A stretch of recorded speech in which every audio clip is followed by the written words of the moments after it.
The Force is light and full of shadows. Before we dive in, check the link in description if you want exclusive timelines, members-only videos you won't find on YouTube, all on our Patreon. Anakin Skywalker stands at the threshold. His hand trembles on his lightsaber. Blue blade ignited, ready. But for what? For whom? Before him, Master Mace Windu, the second most powerful Jedi in the Order, his amethyst blade pressed against Chancellor Palpatine's throat. The old man on his knees, defeated, helpless, begging. He's too dangerous to be left alive, Mace says. His voice is iron, final, the voice of justice about to be served. And Anakin knows. In this moment, he has to choose between the Jedi and the man who promised to save Padmé, between the code and love, between light and the darkness that whispers salvation. His mouth opens, the words forming, "He must stand trial." But before the sound emerges, before choice becomes action, the galaxy screams. Pain, unimaginable, consciousness ripping, reality fracturing, 23 years of memories downloading into a 22-year-old brain. Darth Vader, the Sith Lord, the Emperor's weapon, the monster who burned the galaxy, slamming into Anakin Skywalker, the Jedi Knight, the hero, the man about to make the worst mistake of his life. Except, he already made it, in another timeline, another life, another version of this exact moment. Anakin's scream tears through the Force, raw, primal, the sound of a soul remembering its own damnation. Every Jedi on Coruscant feels it. Every Force-sensitive being within 100 light-years staggers. The temple's meditation chambers shatter. Younglings cry out. Masters grab their heads. Because this isn't a vision, isn't a premonition. This is memory. This is lived experience. This is Vader, fully formed, completely aware, occupying the body of the man he used to be. And he knows what happens if Mace Windu dies, knows what Palpatine will do, knows what Anakin becomes. No, he gasps, his voice different, older, carrying weight it shouldn't. Not again, never again. Mace Windu sees shatterpoints, the places in the Force where futures converge, where choices split reality, where a single action determines everything. He's looking at one now, in Anakin, in this moment, in the decision about to be made. But the shatter point, it's wrong. A second ago, Anakin's future was bright, clean, uncomplicated. The young Jedi choosing duty over fear, helping arrest Palpatine, saving the Republic, becoming the hero the galaxy needs. Now, the shatter point inverts, fractures, Anakin's future blazes, not with darkness, but with agonized light, the brightness of a man who's seen hell, crawled through it, and clawed his way back, carrying scars that shouldn't exist, knowledge that hasn't happened yet, pain that transcends time. Skywalker, Mace says, warning, uncertainty. What's wrong with you? Anakin's eyes, they were conflicted seconds ago, torn between loyalty and fear. Now they're different, ancient, carrying decades of regret compressed into a single gaze. And they're draining, yellow to blue, Sith corruption bleeding out, replaced by something Mace has never seen, purity born from darkness, light that knows shadow intimately. Everything, Anakin whispers, everything is wrong, but I'm going to fix it. Chancellor Palpatine, on his knees, playing the victim, sees Anakin move, expects the young Jedi to strike Mace, to save him, to begin the fall into darkness. Instead, Anakin's blade comes up, blocks not Mace's strike, but Palpatine's hidden hand, the one beneath his robes, the one channeling Force lightning. The killing blow meant for the Jedi Master. Purple-white energy erupts, strikes Anakin's blade. He absorbs it, redirects it, sends it into the floor. Marble cracks, smoke rises, the office trembles. Palpatine's face, the mask of fear, of helplessness, shatters, replaced by cold calculation, by recognition, by the first genuine emotion the Sith Lord has shown in years. Fear. You, Palpatine hisses. You're not. What are you? I'm the student you taught too well. Anakin replies. His stance shifts. Sorsu. Form 3. The defensive style, Obi-Wan style, not his usual aggressive Gem-So. I'm the apprentice who learned everything, including how you die. Mace's blade doesn't waver, doesn't move from Palpatine's throat, but his attention splits between the Sith Lord and the Jedi Knight who somehow, impossibly, You about the hidden attack. Skywalker, explain, now. He's Darth Sidious, Anakin says, each word precise, factual. The Sith Lord who orchestrated the war, who controls both sides, who's about to activate Order 66 and exterminate the Jedi. And I know, because I've lived through it. I've seen what happens. I've been his enforcer for 23 years, and I've come back to stop it. Silence, the kind that swallows reason, that makes reality question itself. Then Palpatine moves, fast, inhumanly fast. His lightsaber, hidden in his sleeve, ignites, red blade, Sith weapon, undeniable proof. The duel begins. Palpatine attacks Mace, not Anakin, targeting the greater threat, the master who already wounded him, whose Vapad turned the dark side against itself. But Anakin intercepts, his blade catching Palpatine's mid-strike, Sorsu's perfect defense, every angle covered, every opening closed. You fight like Kenobi now, Palpatine snarls, abandoning your strength, your passion. I fight like someone who knows your patterns, Anakin counters, parrying, redirecting, moving with economy, who spent decades studying under you, who learned every technique, every feint, every hidden blade. Mace joins, 2 Jedi, council members against 1 Sith Lord. Purple and blue against red, the office becomes a war zone, furniture obliterated, windows cracking, the Force itself straining. But Palpatine is panicking. This isn't the script, isn't the careful plan. Anakin should be falling, not defending, not fighting alongside Mace with perfect coordination. The girl Palpatine tries, his voice shifting, becoming grandfatherly, manipulative. Padmé, she'll die. Anakin, I can save her, only I have the power. Anakin's blade doesn't falter. You're lying, you always were. Padmé dies because of me, because I listened to you. Because I choked her on Mustafar, because I chose darkness over love. Not this time. The confession, spoken aloud, in front of Mace Windu, admitting forbidden attachment, admitting future crimes, admitting everything, but Anakin doesn't care, because the code doesn't matter, rules don't matter, only stopping Palpatine matters. Their blades lock, 3 lightsabers intersecting, faces inches apart, Palpatine's yellow eyes burning, Mace's dark eyes calculating, Anakin's blue eyes carrying impossible knowledge. You can't win, Palpatine hisses. Even if you kill me, the plan is already in motion. Order 66. The clone army, the Empire, it's inevitable. Anakin replies, I'm proof of that. He pushes, Force-enhanced strength. Palpatine stumbles. The Sith Lord who never loses balance, suddenly off-center, vulnerable. Mace's blade comes down, severs Palpatine's lightsaber hand.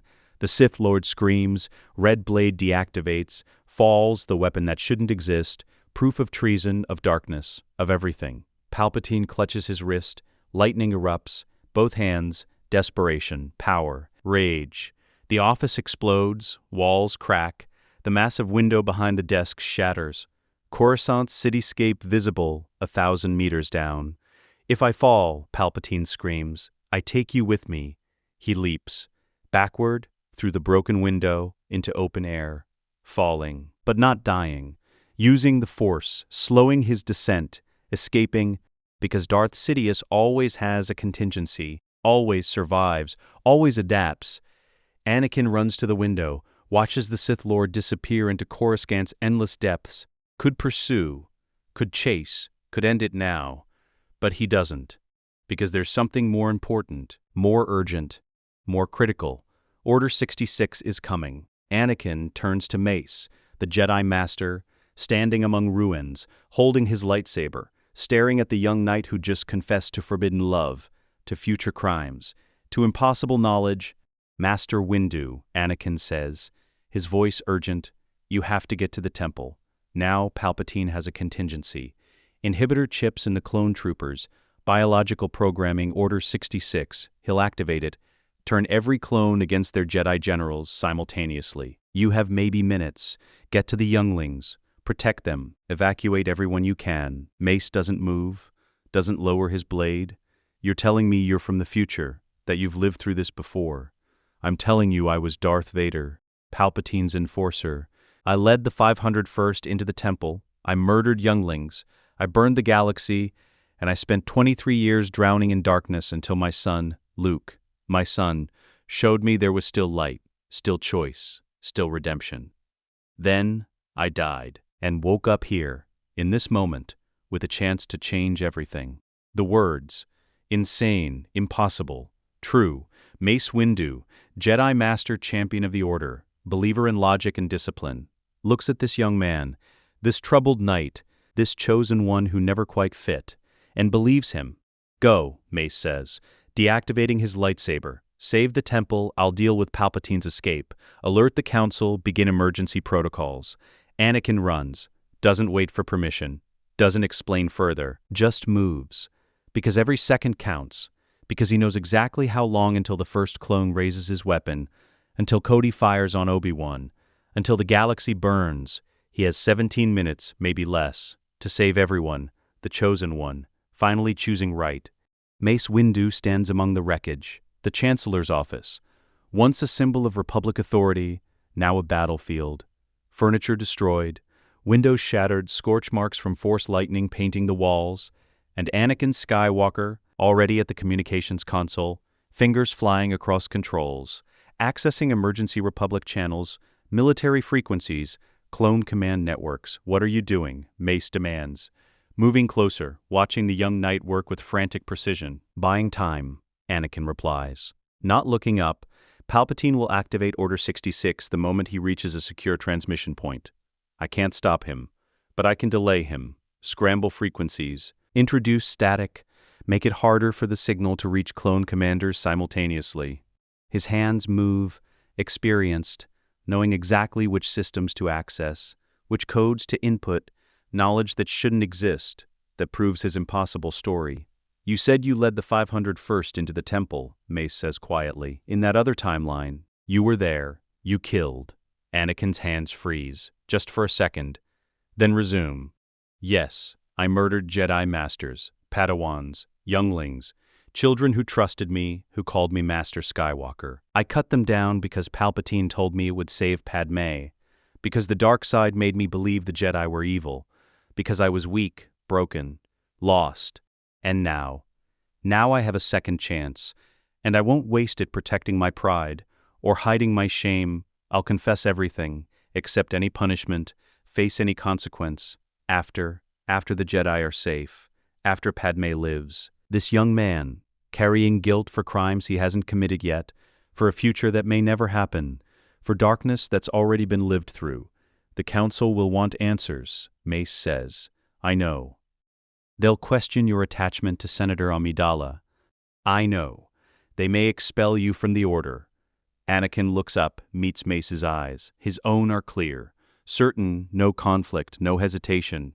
I know, and I accept it. The code says no attachments, but attachment to Padmé, love for her, that's what's going to save me. Save you, save everyone. So if the Council wants to punish me for loving someone, for choosing family over rules, then they can do it, after we survive. Mace nods slowly, respect, understanding. This is not the Anakin he knows, the impulsive Padawan, the reckless knight. This is someone else, someone who's been broken, reforged, and emerged stronger. Go to the temple, Mace orders.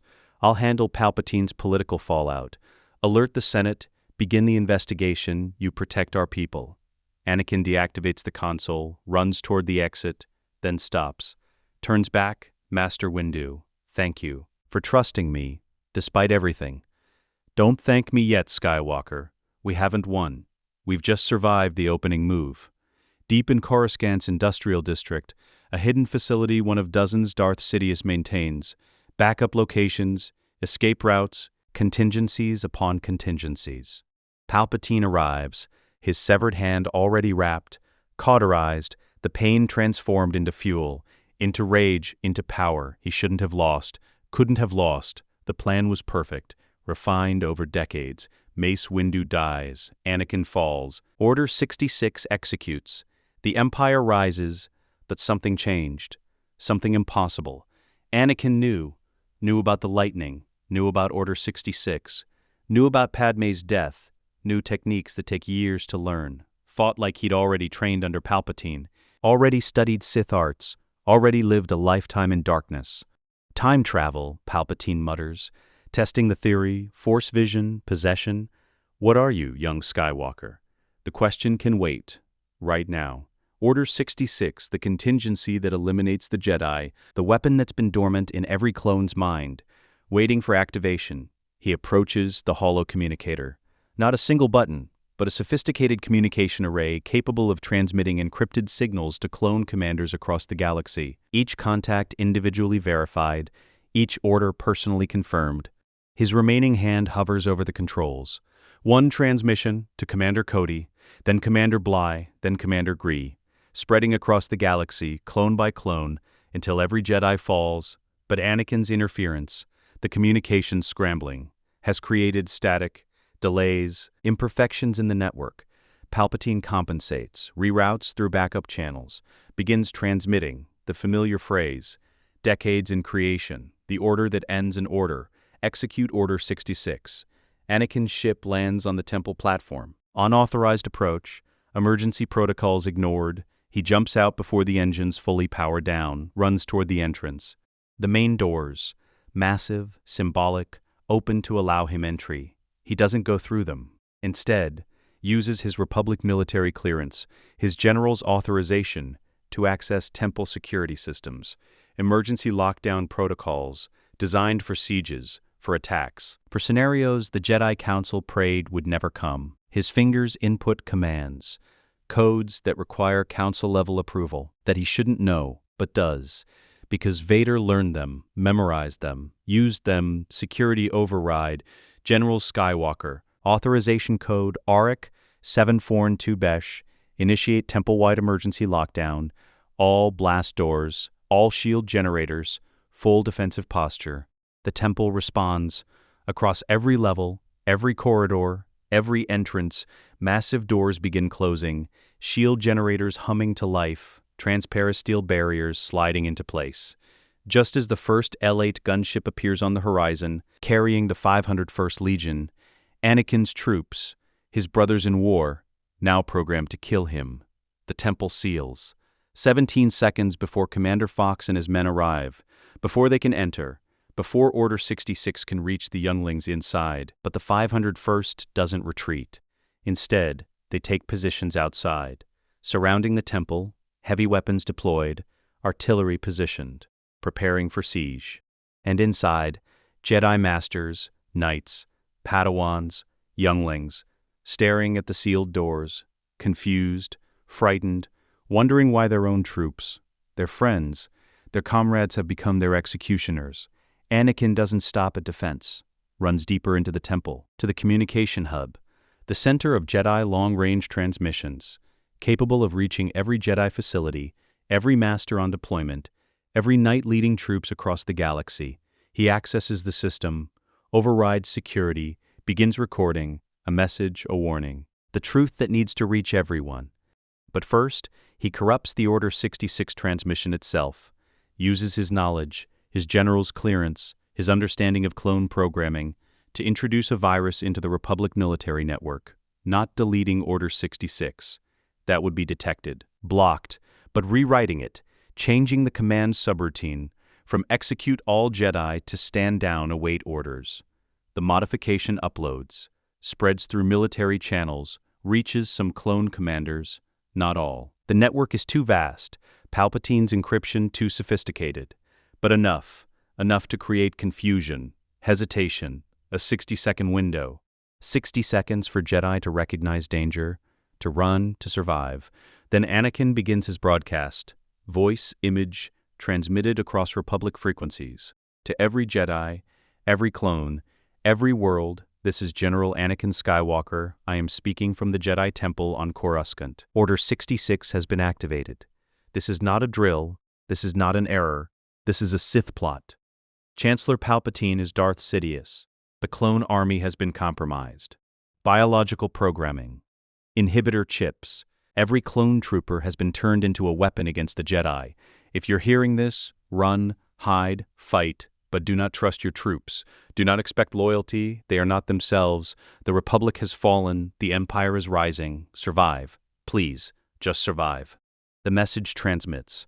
bounces through communication relays, reaches across the galaxy to Jedi in the field, on battlefields in command centers, giving them seconds, minutes, a chance. On Megiddo, Ki-Adi-Mundi hears the warning, sees his commander raising a weapon, deflects the shot, escapes into the city. On Kashyyyk, Yoda receives the transmission, feels the disturbance in the Force, senses Commander Gree's betrayal before it happens, cuts down the clones, escapes with Chewbacca and the Wookiees. On Utapau, Obi-Wan, still falling from Cody's blaster shot, the warning reaching his comlink just as Water rushes up to meet him. Not all Jedi survive. The warning isn't perfect, doesn't reach everyone. Some die before they can react, some trust too much, some hesitate, but hundreds live. Hundreds who would have died, scattered across the galaxy, frightened, confused, betrayed. But alive, the Force shifts, balance tilting, the genocide Palpatine planned, incomplete, imperfect, survivable. Commander Fox, leader of the Coruscant Guard, stands outside the sealed temple doors. His helmet's HUD shows the transmission, Anakin's warning, the general's face, speaking about Sith plots, about inhibitor chips, about betrayal. For a moment, just a moment, Fox's training wars with his programming, loyalty to the Republic, to the Jedi, to General Skywalker himself. Against Order 66, the command that overrides everything, his hand goes to his blaster, aims at the temple doors. His squad follows, 200 clone troopers, veterans of countless battles, now preparing to kill the people they've protected for 3 years. "Sir," one trooper says, "CT 7193. Fox knows his voice, his service record, his loyalty. "That's General Skywalker. He's saying we've been compromised. Maybe we should." "Order 66 is in effect," Fox replies. "The programming absolute. The Jedi are traitors. We have our mission." Even as his finger tightens on the trigger, something else, some buried part of his mind, screams that this is wrong. That Jedi aren't traitors. That Anakin Skywalker saved his life on Coruscant during the Zillo Beast attack. The inhibitor chip, the biological weapon in every clone's brain, suppresses that voice, crushes doubt, enforces obedience. But Anakin's modification, the corrupted Order 66, creates static interference. Not enough to break the programming, but enough to introduce hesitation, delay, seconds of confusion. "Hold position," Fox orders, "wait for backup. We siege the temple, starve them out. They can't stay sealed forever." It's a compromise between his programming and the ghost of the soldier he used to be. The one who trusted Jedi, who fought beside them, who believed in the Republic. Inside his helmet, Fox's face is blank, emotionless, following orders, as he was designed to do, but somewhere, deep in his mind, buried beneath layers of programming and conditioning, a clone trooper screams, trapped, helpless, watching himself betray everything he believed in, unable to stop. The temple is sealed, every entrance locked, every shield activated. But inside, chaos, Jedi Masters rushing through corridors, Padawans herding younglings to safety, temple guards taking defensive positions, everyone confused, terrified, trying to understand why their own troops have surrounded them. Anakin runs through the halls, heading toward the council chamber, toward Shaak Ti, the Jedi Master responsible for youngling training, the one who needs to know, needs to act. He finds her on level 3, lightsaber already ignited, green blade ready, her Togruta features sharp, alert, reading danger in the Force. "Skywalker," she says, seeing him, relief and confusion mixing. "What's happening?" "The clones. They're outside, armed. I can feel their hostility in the Force, their intent to kill." "Why?" "Order 66. Anakin gasps, running on adrenaline, on fear, on desperate urgency. Palpatine activated it, inhibitor chips in the clones, biological programming that turns them into weapons. Against us, we have minutes before they breach the temple, maybe less. Palpatine, the Chancellor, the Sith Lord. Master Windu and I confronted him. He escaped, but not before activating the contingency to exterminate the Jedi Order. Shaak Ti processes, fast, efficient, a council member who's survived the Clone Wars, who's seen betrayal, who understands that impossible things happen. The younglings, we need to evacuate them, get them off Coruscant, to safety. No, Anakin counters. Evacuation means exposure. The moment they leave the temple, they're vulnerable. Palpatine has control of the military, the Senate, the entire planetary security network. We need to hide them inside the temple, in places no one knows about. What places? Anakin's face, grim, haunted. Places I learned about as Vader, secret levels, forgotten tunnels, sub-basements that haven't been accessed in centuries. The temple is vast, ancient. Parts of it are lost even to the archives. I know where, because I searched them, as Vader, looking for Jedi survivors to kill. The confession, spoken aloud, to a Jedi Master, admitting to future genocide, to hunting his own people, to darkness that hasn't happened yet. Shaak Ti doesn't flinch, doesn't judge, just nods. Show me. They descend, through service lifts, through maintenance shafts, taking 200 younglings, children aged 4 to 12, frightened, crying, holding each other, trusting the adults to protect them. Anakin leads them to sub-level 7, deeper than most Jedi ever go, past the archives, past the meditation chambers, past the training rooms, to sections of the temple built millennia ago. Before the Republic, before modern civilization, stone corridors carved by ancient Force users, forgotten, abandoned, perfect. Here, Anakin says, opening a concealed door, using the Force to manipulate hidden mechanisms.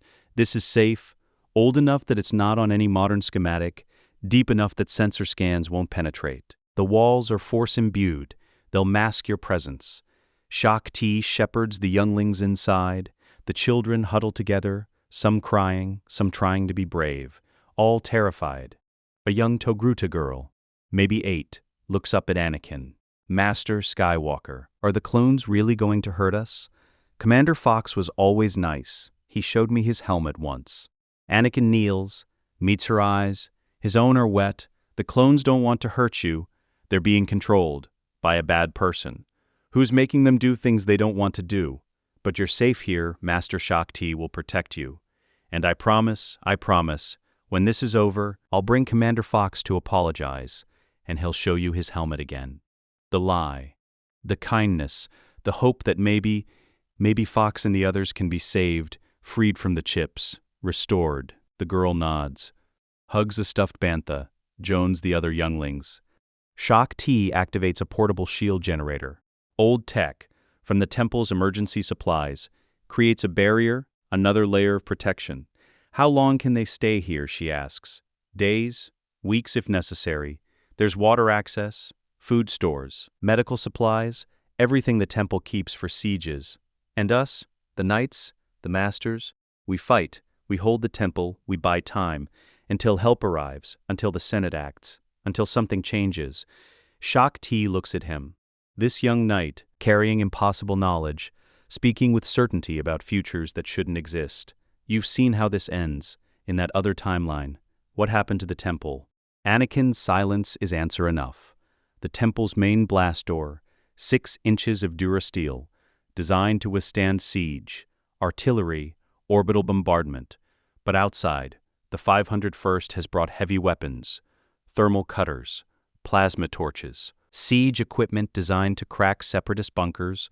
The door begins to glow, red, then white, metal melting, the breach coming. Anakin stands in the corridor, alone, his lightsaber ready, blue blade humming, waiting behind him. 50 meters back, temple guards take position, gold armor gleaming, double-bladed lightsabers ready, the last line of defense. The door explodes inward, molten metal spraying, smoke flooding the corridor, and through it, clone troopers, the 501st Legion, Anakin's men, his brothers, now his enemies. They stop, seeing him. General Skywalker, the hero of the Outer Rim, the Jedi they've followed into countless battles standing against them. General, one calls out. Not Fox, someone else. CT, 5555. Fives, no. Fives died. This is someone else. But the voice, the hesitation, the conflict, it's the same. Stand down. Order 66 is in effect. The Jedi are traitors. The Jedi aren't traitors, Anakin replies. Voice calm. Sad. You are. Not by choice, by programming. There are chips in your heads, control devices, making you see enemies where there are only friends. I know you don't want this. I know you're screaming inside. Trapped, helpless. watching yourself do things you'd never choose. We have our orders, the trooper says, raising his blaster, conflicted but obedient. We will execute them. Then you'll have to go through me, Anakin says. And I won't kill you. I know what it's like to have your mind controlled, to serve darkness, to lose yourself. I won't do that to you. Even if you kill me, I won't make you murderers. Not truly. He deactivates his lightsaber, clips it to his belt, raises his hands, empty, unarmed, defenseless. The clones stare. Confused programming warring with training, with loyalty, with the knowledge that this is General Skywalker, the man who saved their lives, who led them to victory, who treated them like people. Take him alive, a voice orders. Commander Appo, stepping through the breach, seeing his general, his friend, his target. We'll sort this out, figure out what's happening, everyone. Lower weapons, the general is coming with us. But Anakin knows Appo doesn't have authority, that the chip controls everything, that this moment of mercy, of hesitation will end the second Palpatine issues new orders. He uses the Force, not to attack, to push, gently, sending every clone trooper stumbling backward, out of the temple, through the breach, back onto the platform. Then he pulls, the ceiling, the walls, the structural supports, brings the entire entrance hallway down. Tons of stone and metal, collapsing, sealing the breach, creating a wall of rubble between the clones and the temple, the 501st outside, unhurt but blocked, separated, the siege continuing. But the immediate threat, neutralized, Anakin collapses. The Force exertion, the emotional weight, the sheer exhaustion of holding back, of refusing to kill, breaking him. Temple guards rush forward, catch him, lower him gently. I didn't kill them, Anakin whispers. I couldn't. They're not themselves. The chips take away choice. I know what that's like. One temple guard, veteran, voice resonating through his mask. You saved them, General. From themselves, from becoming murderers that took more strength than killing them ever would. Outside, Commander Appo looks at the rubble, at the sealed temple, at his men. All alive, all confused, all standing orders to kill Jedi, but blocked, prevented. Set up siege positions, he orders. Programming absolute. We wait, we hold, we execute. Order 66. When they emerge, when the temple falls, when we have our targets. The 501st complies, setting up artillery, establishing perimeter, preparing for a long siege, unaware that inside, beneath their feet, 200 younglings sleep safely, protected by a Jedi Knight who knows their future and refuses to let them die. The temple is burning, not literally, not yet, but smoke rises from breached sections, from artillery impacts, from the 501st's sustained assault, the siege that Anakin bought time against, evolving, escalating, becoming desperate. 12 minutes. That's all the evacuation window provided. 12 minutes for Jedi to scatter, to hide, to survive. Some made it, many didn't. The galaxy is bleeding, the Order dying, but not extinct, not yet. Anakin stands in the communication hub, the nerve center of Jedi transmissions, the room he used to warn everyone, now serving a different purpose, a more dangerous one. He's accessing the Order 66 programming directly, not through Republic channels, through the military network, the encrypted system that connects every clone trooper, every chip, every biological weapon programmed into loyal soldiers. This is insane, a temple guard says, watching Anakin work. You can't rewrite Order 66. You're not a slicer. You don't have the access codes. I'm a general, Anakin replies, fingers flying across the console. I have military clearance, command authority, and I know the system. Because Vader helped build its successor, the Imperial Military Network. This is its prototype. I know every vulnerability, every backdoor, every exploit. His hands move, experienced, certain, accessing subroutines that shouldn't be accessible, bypassing encryption that should be unbreakable, using knowledge from a future that hasn't happened, to save a present that's collapsing.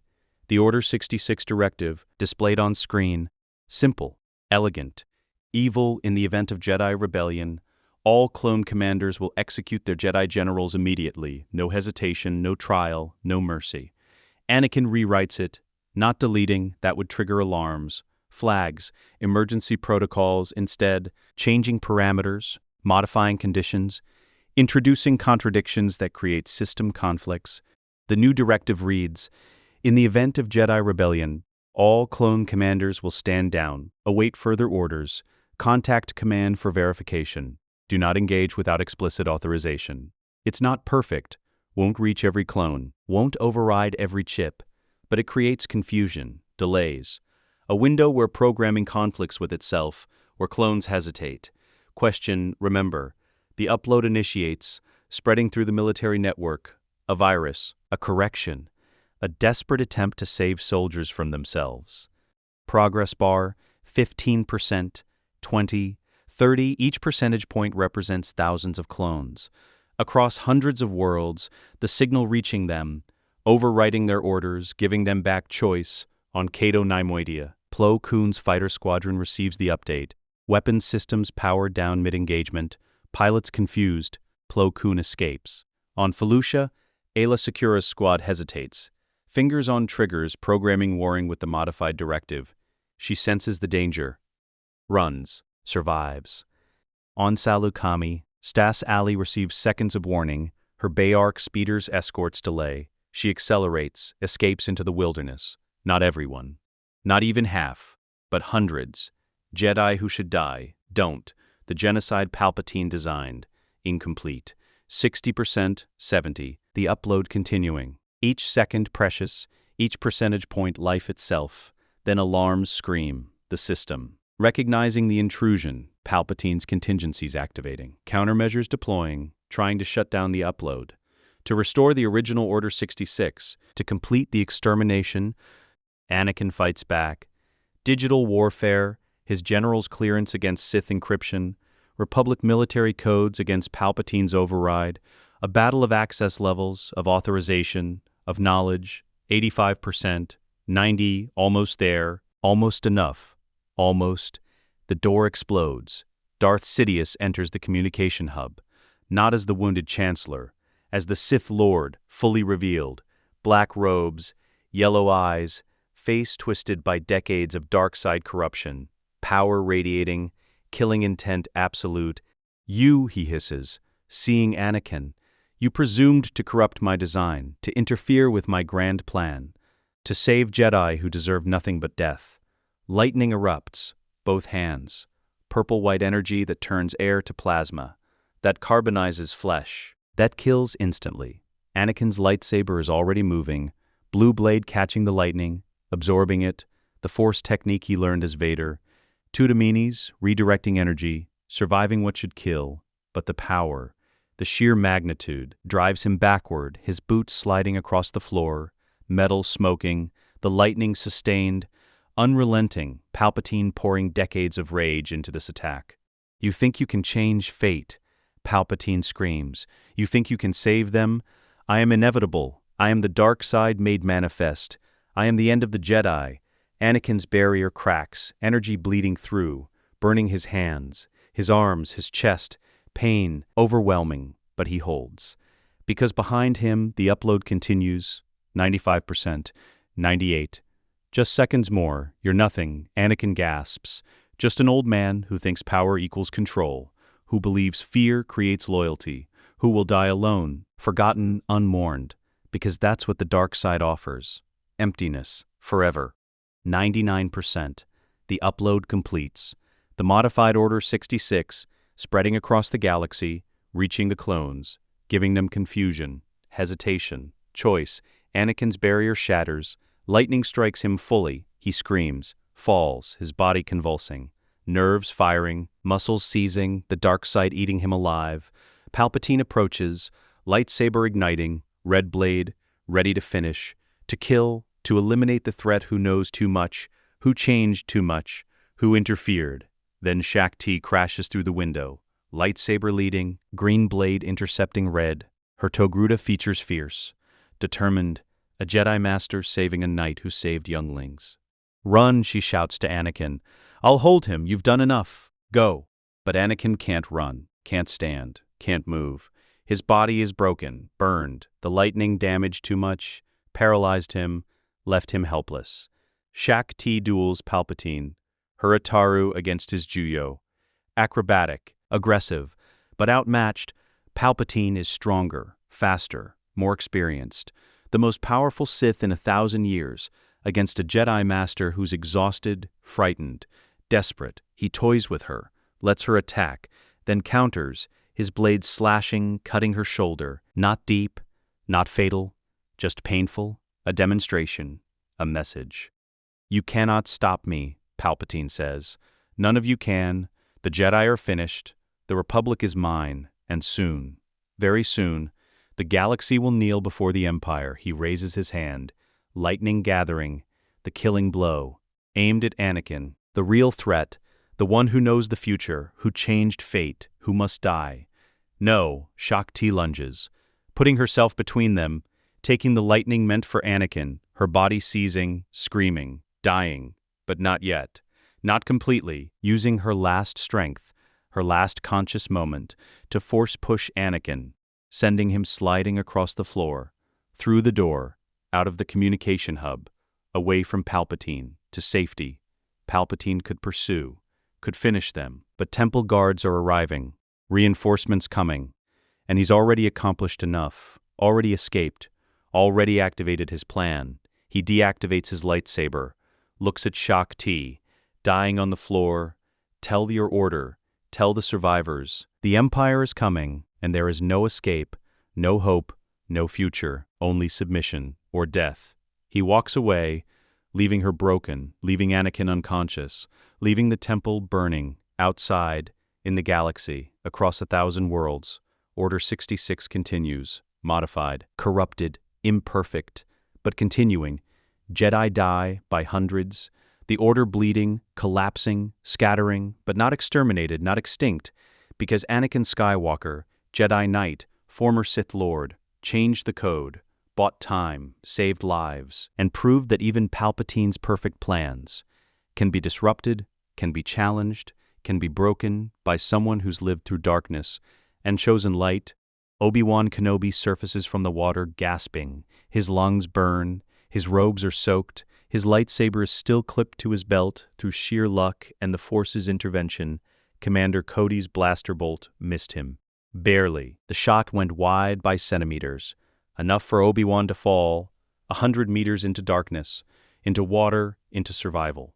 Boga, his faithful Varactyl mount, cushioned the fall, died on impact. The creature's body broke against the rocks, saved Obi-Wan's life with its sacrifice. He whispers a prayer to the Force for the animal, a good death, a loyal death. Then he remembers why he fell. Cody, his commander, his friend. Raising a weapon, no hesitation, no warning.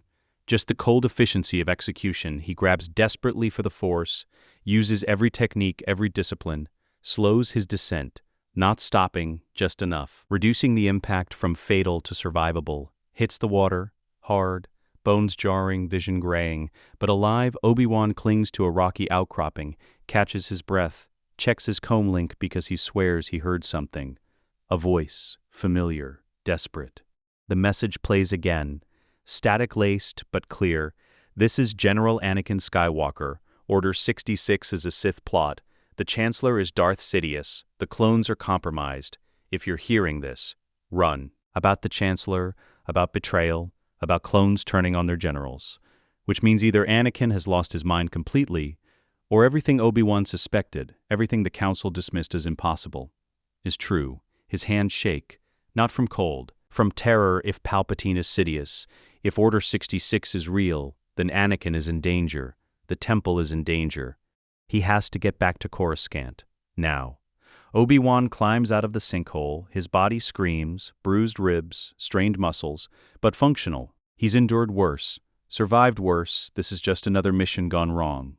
Except it's not.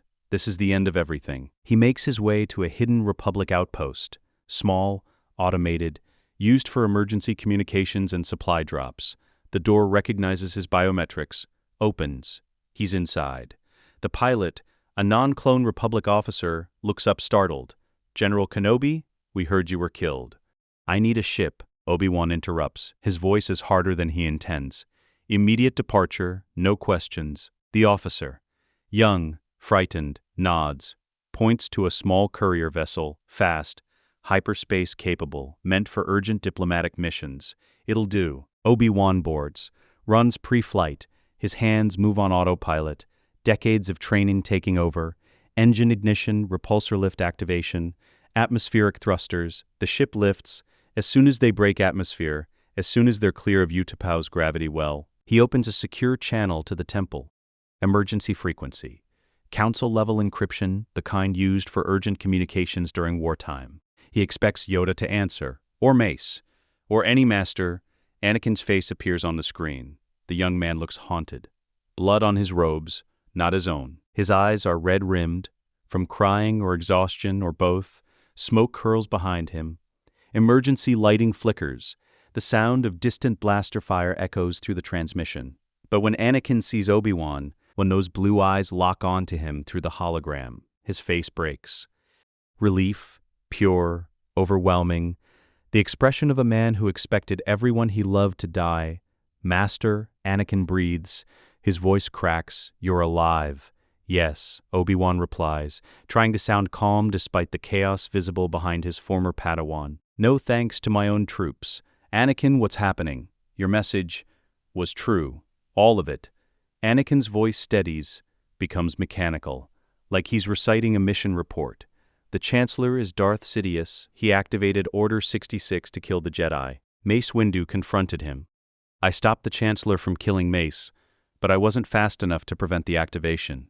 Obi-Wan feels the ship tilt around him, not physically, but his entire world tilting, reality rearranging itself.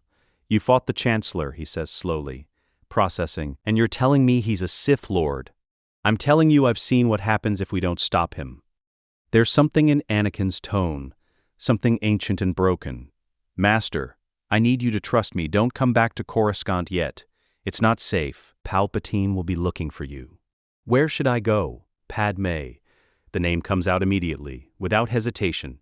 She's at her apartment. 500 Republica, she's in danger. Not from the clones, but from what comes next. I need you to get her to safety. Take her to Polis Massa. There's a medical facility there. She'll need it. Obi-Wan's confusion deepens. Why would Senator Amidala need a medical facility? Anakin's expression, the way his face crumples, the naked pain in his eyes. Because she's pregnant, Master. And in the timeline I remember, she dies. I need you to save her, please. Silence, the kind that swallows galaxies. Obi-Wan Kenobi has suspected for months. He's not blind. The way Anakin looks at Padmé, the way she looks back. The private conversations, the Senate visits that have nothing to do with military briefings. The attachment that breaks every rule the Order has. He suspected, but hearing it confirmed. Hearing that there's a child. Children. Plural. He should be angry, should feel betrayed, should report this to the Council immediately. Instead, he feels terrified. Anakin, he says carefully, each word measured. What do you mean the timeline you remember? What's happened to you? Anakin's laugh is bitter, broken. If I told you, you'd think I'd gone mad. Maybe I have, but Master, Obi-Wan, brother, the progression of titles, formal to informal to familial. I need you to believe me. I've seen the future, a dark future where I fall, where the Jedi die, where I help Palpatine turn the Republic into an empire and spend the next 2 decades as his enforcer. He leans closer to the camera, his eyes, those blue eyes Obi-Wan has known since Anakin was 9 years old, full of grief no 22-year-old should carry. I've seen myself kill you, Anakin whispers, on Mustafar. I've seen you cry for me. I've seen you say, you were my brother, Anakin, I loved you. And I've spent 23 years wishing I could take it back. Obi-Wan's throat closes, his chest tightens. The words hit like physical blows, because they're specific, too specific to be invention, too painful to be lies. And the look in Anakin's eyes, that's not madness, that's guilt. Ancient, soul deep, real. So I'm asking you, Anakin continues, his voice steady despite the tears, not as your Padawan, not as a Jedi, as your friend, please. Save Padmé, save the children, and when this is over, when Palpatine is dead and the galaxy is safe, you can arrest me, exile me, execute me for breaking the code. I'll accept it, I'll accept anything. Just let me fix this. Let me save the people I failed the first time. Obi-Wan stares at the screen, at this young man who somehow speaks like an old warrior, who carries knowledge he shouldn't possess, who just admitted to a forbidden attachment and doesn't care because he's too focused on saving lives. This isn't the Anakin he knows. The impulsive Padawan, the reckless knight, the emotional young man who acts before thinking. This is someone else, someone older, wiser, humbler, broken, and somehow, against all logic, against all evidence, against everything Obi-Wan believes about reality and time and the Force. He believes him. "I'll protect Padmé," Obi-Wan says finally, "and the child." He pauses. "Children, did you say children?" "Twins." Anakin's smile is ghost-like, sad. "A boy and a girl, Luke and Leia. They're going to be extraordinary." "You've named them already?" "I've met them already, in that other life." The smile fades. "They were the only good thing I ever did, even as Vader." The name sits heavy in the air. Obi-Wan doesn't know what it means, but he can guess, can feel the darkness in it, the weight. "Anakin," he says gently, "when this is over, we're going to have a very long talk." "I know." Relief floods Anakin's face. "I'm looking forward to it." Someone calls to him off-screen. Urgent. Anakin glances away, then back. "I have to go. Palpatine's coming. Master, Obi-Wan, may the Force be with you." "And with you, my friend."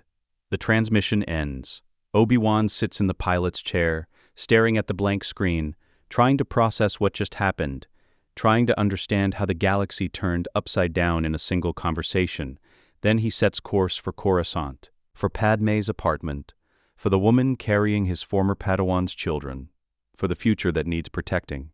Because if Anakin Skywalker, the most reckless, impulsive, emotional Jedi he's ever trained, is asking him to trust, to believe, to act, then Obi-Wan Kenobi will move mountains.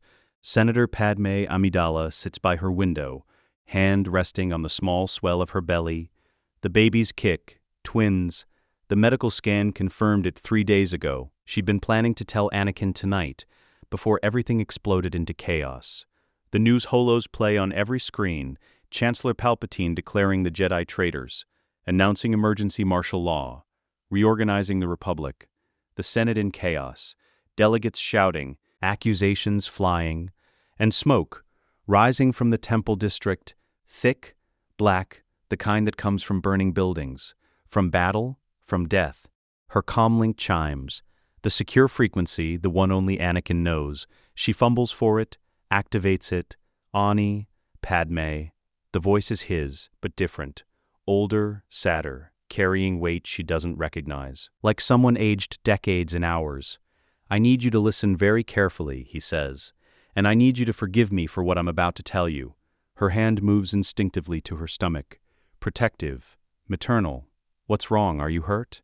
"No, I'm alive. I'm fighting, but Padmé. There's something you need to know. Something about me, about us, about the future I've seen." She sits down, because his tone tells her this is going to be bad. Very bad. "I'm listening," she says quietly, and Anakin Skywalker, her husband, her love, the father of her children, begins to speak. He tells her about futures that didn't happen yet, about timelines that collapsed, about a man named Vader who wore a black mask and killed for an emperor and spent 23 years drowning in darkness. He tells her about dying, about being reborn, about standing in the Chancellor's office with 2 lifetimes of memory crushing his mind. He tells her about choosing differently, about saving Mace, about warning the Jedi, about fighting to protect a temple he once burned. And he tells her the truth he's been carrying since the moment his consciousness arrived. In that other timeline, his voice breaks. "I killed you, Padmé. I force-choked you on Mustafar because I thought you betrayed me. Because the dark side made me see enemies everywhere. Because I was so terrified of losing you that I destroyed you myself." Padmé's hand trembles on her stomach. The babies kick again, as if responding to her fear. "But that's not this timeline," Anakin continues quickly, desperately. "That's not who I am anymore. That's not the choice I'm making. I'm saving you this time. Obi-Wan is coming to get you.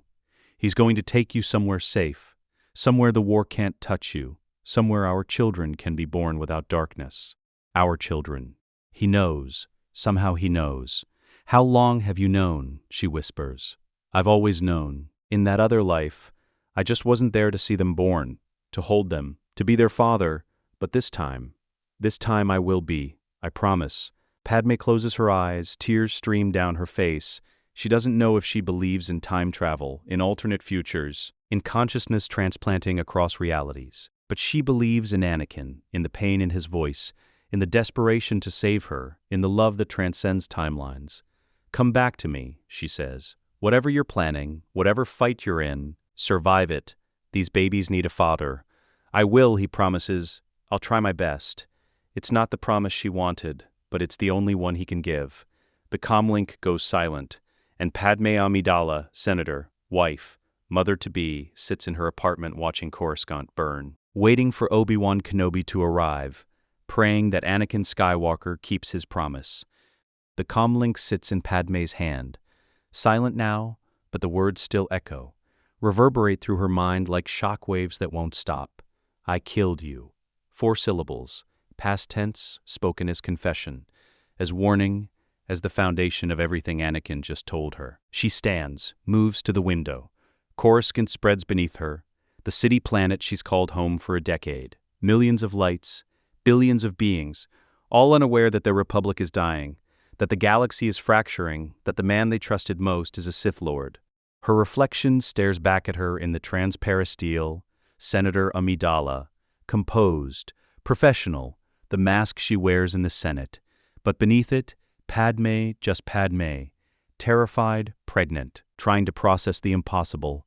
You're telling me you're from the future? That's what she asked him when his voice first came through the comlink. Older, sadder, carrying decades of pain compressed into a 22-year-old's body. I know how it sounds, he'd replied.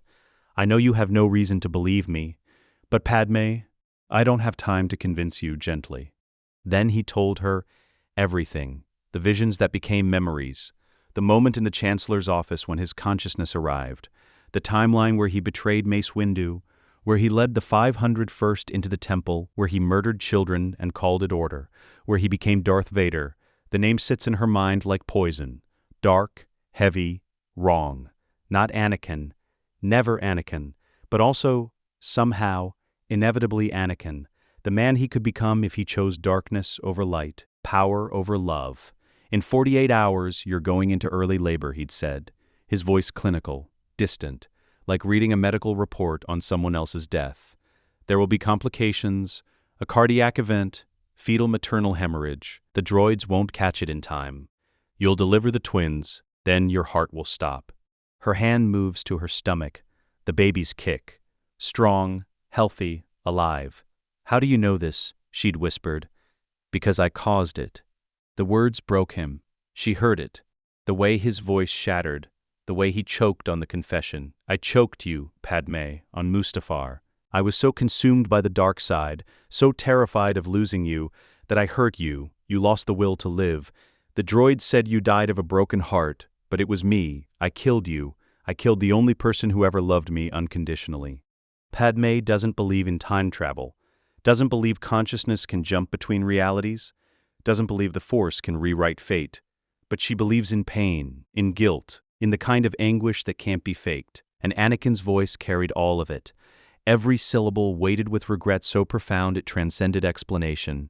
She's known Anakin Skywalker for 3 years, married him in secret on Naboo, watched him grow from an eager Padawan into a hardened general. She knows his moods, his patterns, his tells. The man on that comlink wasn't lying, wasn't delusional, wasn't playing some elaborate manipulation. He was broken, genuinely, completely, and trying desperately to save her from a fate he remembered with crystal clarity. She makes a decision, not based on logic, based on love. On trust, on the simple fact that if Anakin says she'll die, if he's fighting this hard to prevent it, then she believes him. Her comlink is still active, still connected. She lifts it. Annie, I believe you. The relief in his voice is immediate, overwhelming. Thank you, thank you. I know it sounds insane, but what do you need me to do? Silence, then pack a bag. Essentials only. Obi-Wan is coming to get you. He'll take you to Polis Massa. It's a medical facility in the Outer Rim. You'll be safe there. The doctors specialize in high-risk pregnancies. They'll monitor, watch for the complications. They'll save you. And you? I have to stop Palpatine. I have to end this before he becomes the Emperor, before the Republic falls. Alone, her voice sharpens. hardens, the senator returning. Anakin, you can't fight a Sith Lord alone. I can, and I will. Steel in his voice now. The general, the warrior. I've fought him before, Padmé. I've lost before, but this time I have something I didn't have then. What? Hope. The belief that I can change things, that I can save you, that I can be the man you thought I was when you married me.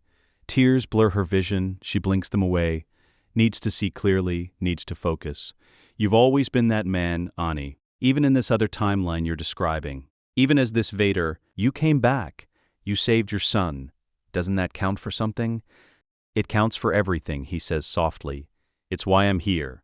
Why the Force gave me this second chance. But I can't waste it. I can't let fear control me again, so I need you to promise me something. Anything. No matter what happens to me. No matter what you see or hear about me in the news. No matter what Palpatine claims. Promise me you'll fight to survive. For Luke and Leia. For the future, for the galaxy that needs a voice like yours. Padmé closes her eyes. She's Senator Amidala. She's survived assassination attempts, political coups, a war. She's strong, she's capable, she's fought battles most people never see. But the thought of losing Anakin, of raising their children alone, of a future without him, it terrifies her more than anything she's ever faced.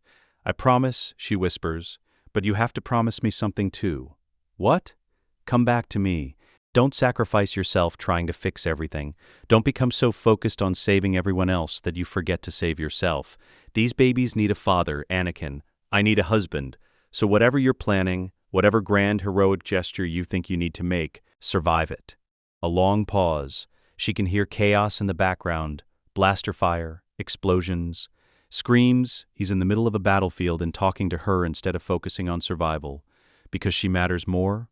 Always has, always will. I'll try, he says. I'll try my best. It's not the promise she wanted, but it's honest, real, and somehow that's better than a lie. I love you, she says. I love you too, more than anything, more than the Force, more than my own life. The comlink goes quiet. 20 minutes pass. Padmé packs efficiently. A single bag. Medical records, identification documents, credits, clothing for different climates, the prenatal vitamins her doctor prescribed, a holo projector with images of her and Anakin, their wedding, Naboo, memories. She changes into practical clothing, no Senate robes, just simple pants and a tunic, comfortable boots, her hair down, unadorned, the politician stripped away, just the woman, just the mother-to-be. The door chimes.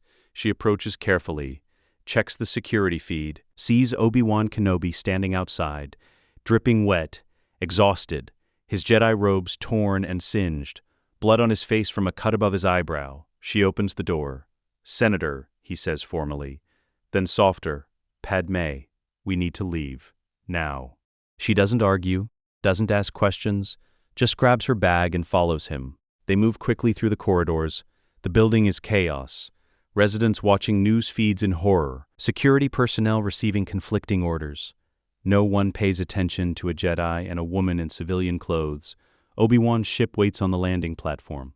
Small, fast, diplomatic courier vessel. He helps her aboard, his hand steady despite the exhaustion in his eyes. Are you all right? She asks, studying the blood, the burns. The way he moves like every muscle aches. I'll survive, his voice is clipped. Professional. But there's something beneath it. Fear, worry, grief. Commander Cody tried to kill me, my own second in command, raised his weapon and fired without hesitation. Order 66, Padmé says. Obi-Wan's eyes widen. You know about it. Anakin told me everything. The chips, the Jedi genocide, the future he saw. She meets his gaze. Do you believe him? The Jedi Master is silent for a moment. Then, I've known Anakin since he was 9 years old. I've seen him lie, seen him hide things, seen him break rules and make excuses. But I've never seen him carry guilt like this, never heard him speak with that kind of pain. So yes, I believe him. The ship lifts off, Coruscant falls away beneath them, the cityscape that never sleeps, now burning, smoke rising from the Temple District, gunships circling, the first night of the Empire's rise. Padmé looks back at the city where she served, where she fought for peace, where she fell in love with a Jedi who wasn't supposed to love her back. It's all burning, "He'll be all right," Obi-Wan says, reading her expression. "Whatever's happened to Anakin, whatever's changed him, he's stronger than I've ever seen him. Not just in the Force, in here." He taps his chest. He has a purpose, a reason to survive.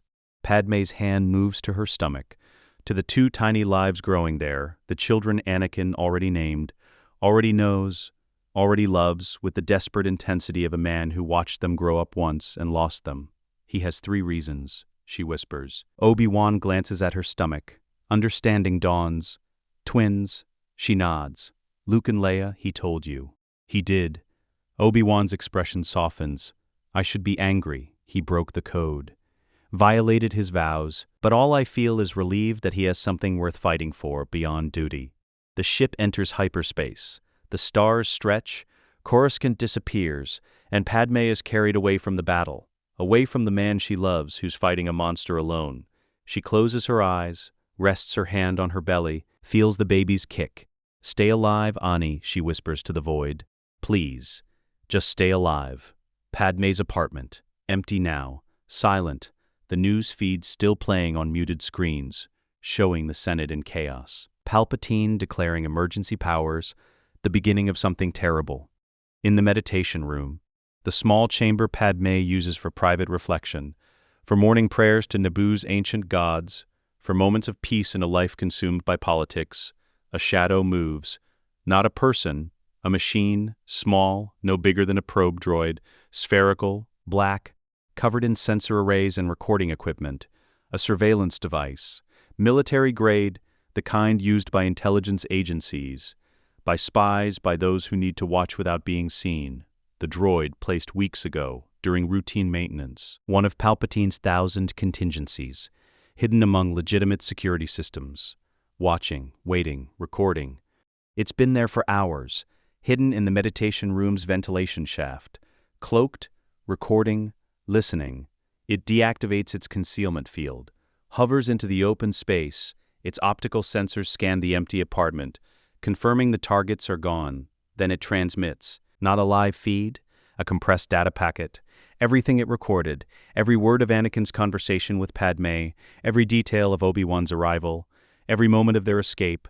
The signal travels through encrypted channels, bounces off Republic communication satellites, arrives at its destination in seconds. The Senate building, executive level, private office. Palpatine receives the transmission. His yellow eyes narrow as he reviews the recording, listens to Anakin's voice, hears the confession, the warning, the desperation. "I killed you, Padmé. I choked you on Mustafar. Saved the children, Luke and Leia. I'll try to come back, I promise." The Dark Lord of the Sith sits back in his chair. His fingers steeple. His mind works through implications, calculations, strategies. Anakin has a weakness. Not just attachment, but specific attachment. Names, faces, locations. The woman carrying his children, the master helping her escape, the future he's fighting to preserve. Palpatine doesn't understand how Anakin knows these things, doesn't understand the mechanism behind the impossible knowledge, but he understands leverage, understands exploitation, understands exactly how to break a man who's already broken once. "Padmé Amidala," he murmurs, testing the name, tasting the power it holds. Pregnant, twins, polis massa. He opens a communication channel, encrypted, dark side secured, the kind that reaches only certain operatives, the kind who don't ask questions, don't hesitate, don't fail. "I have a task," he says. His voice is calm, pleasant. The grandfatherly chancellor returned. "A senator requires protection. Senator Amidala, currently en route to Polis Massa with a Jedi escort. I need you to intercept them, ensure her safety, and bring her to me." The operative confirms. No questions. No moral qualms, just obedience. Palpatine ends the transmission, smiles, cold, cruel, anticipating. "You think you can save her, my apprentice?" He whispers to the empty office. "You think you can change fate? We'll see. We'll see how long your resolve lasts when I'm holding her life in my hands." He stands, straightens his robes, prepares to return to the Senate floor, to continue his performance, to build his empire brick by brick. But first he needs to break Anakin Skywalker, completely, permanently, ensure that the Chosen One never rises against him again. And the best way to break a man who's lost everything once?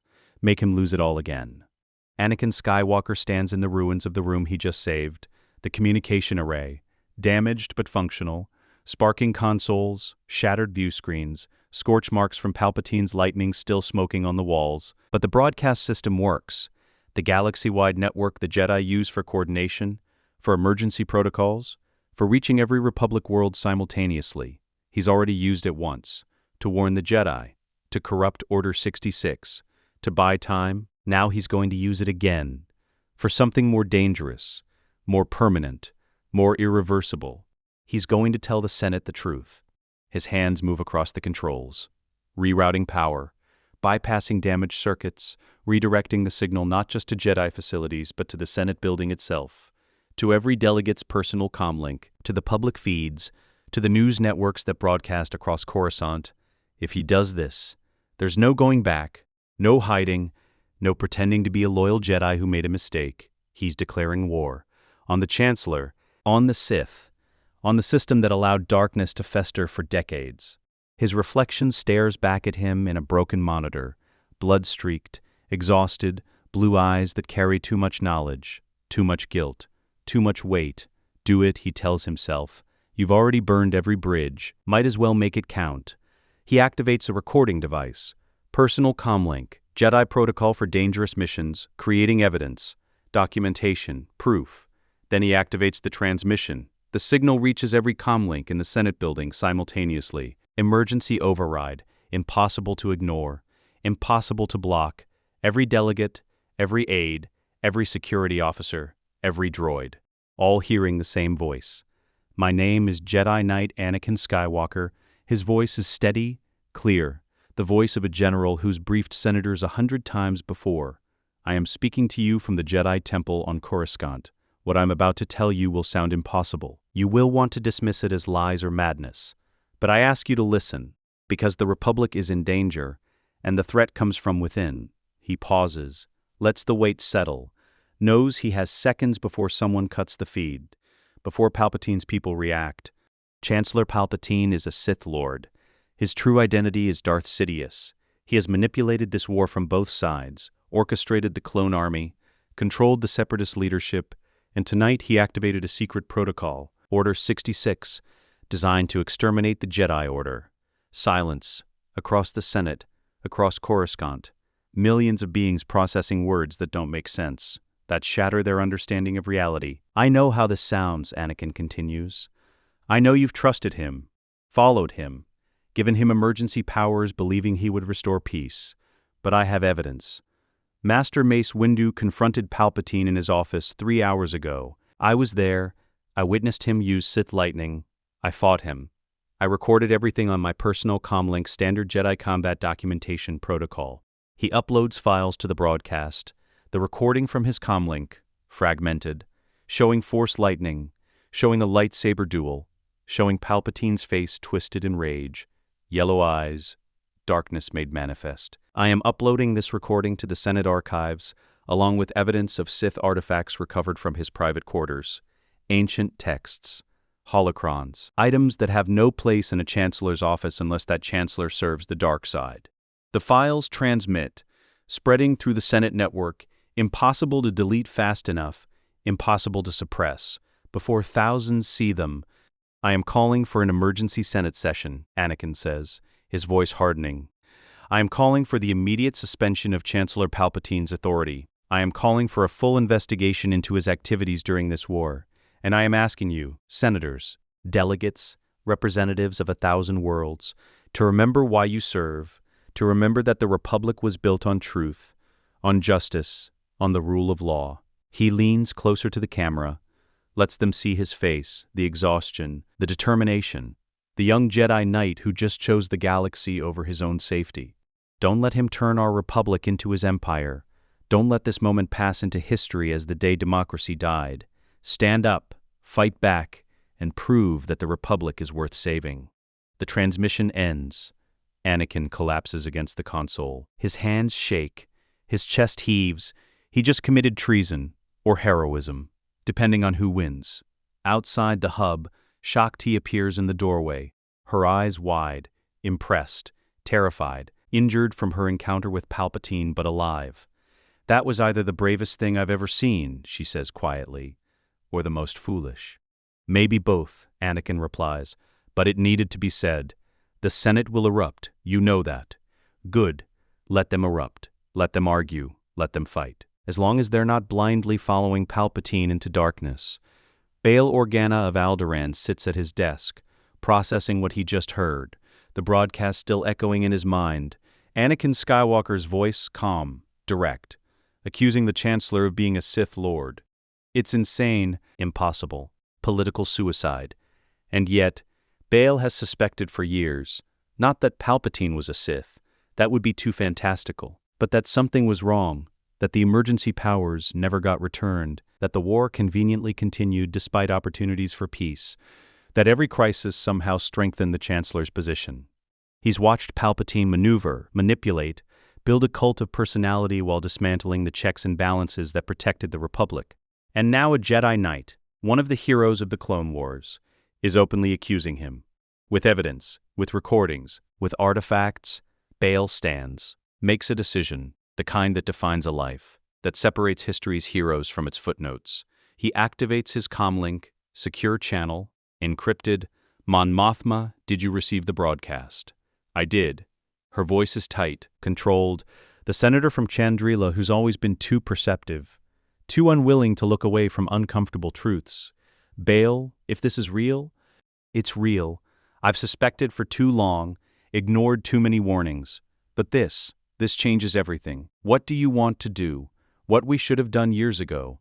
Rally the opposition, call for the emergency session Skywalker requested, force Palpatine to answer questions. In public, under oath, with every delegate watching, he'll fight back. He has loyalists, delegates who owe him favors, worlds that depend on his patronage.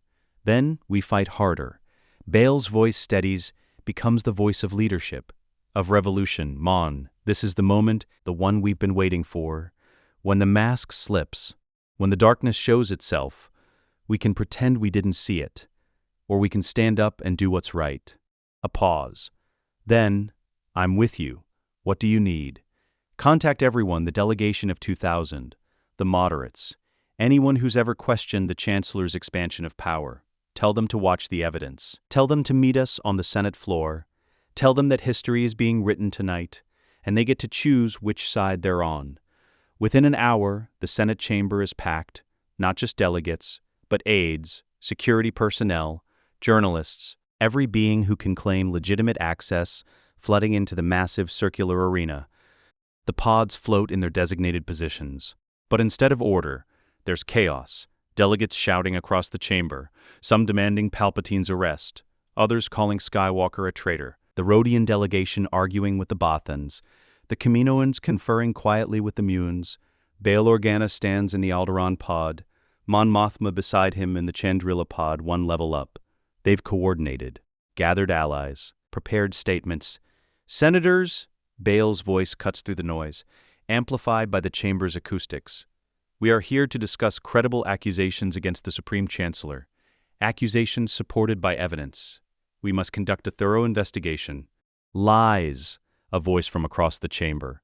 Senator Oren Free-Tah of Ryloth, one of Palpatine's oldest supporters. "The Chancellor has served faithfully for 13 years. He ended a war that threatened to destroy us all, and now a Jedi, one of the warriors who failed to prevent this conflict, dares to accuse him." "The evidence speaks for itself," Mon Mothma replies. Her voice is cold, precise, senatorial, combat documentation from a Jedi Knight, recovered Sith artifacts, testimony from multiple Jedi Masters. "We cannot ignore this. We can, and we will." Another delegate, Sly Moore, Palpatine's personal aide, her pale face emotionless. "The Jedi have attempted a coup. They tried to assassinate the Chancellor, and when they failed, they fabricated evidence to justify their treason." The chamber erupts again, delegates shouting, accusations flying, the carefully maintained civility of the Senate dissolving into raw tribal politics. Those who always suspected Palpatine rallying behind Bail and Mon Mothma, those who benefited from his patronage defending him with desperate loyalty, and in the middle, the undecided, the frightened, the ones who just want the war to end, who want stability, who don't care about philosophical debates between light and dark as long as their worlds are safe. They're the ones who will decide everything. Bail watches the chamber, counts votes in his head. It's close. Too close. The Senate is splitting down the middle, democracy fracturing in real time. Then the main doors open. Palpatine enters the Senate chamber, and the room falls silent. Not because he commands it, but because his appearance is shocking, calculated, perfect. His face is bruised, cut above the eyebrow. His robes are torn, singed.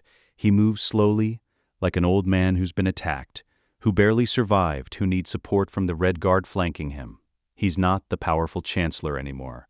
He's the victim, the wounded leader who barely escaped assassination, the grandfatherly figure who's been betrayed by those he trusted. The performance is flawless. My fellow senators, he begins. His voice is weak, strained, but amplified across the chamber. I come before you tonight not as your chancellor, but as a survivor, as someone who nearly died at the hands of those sworn to protect the Republic.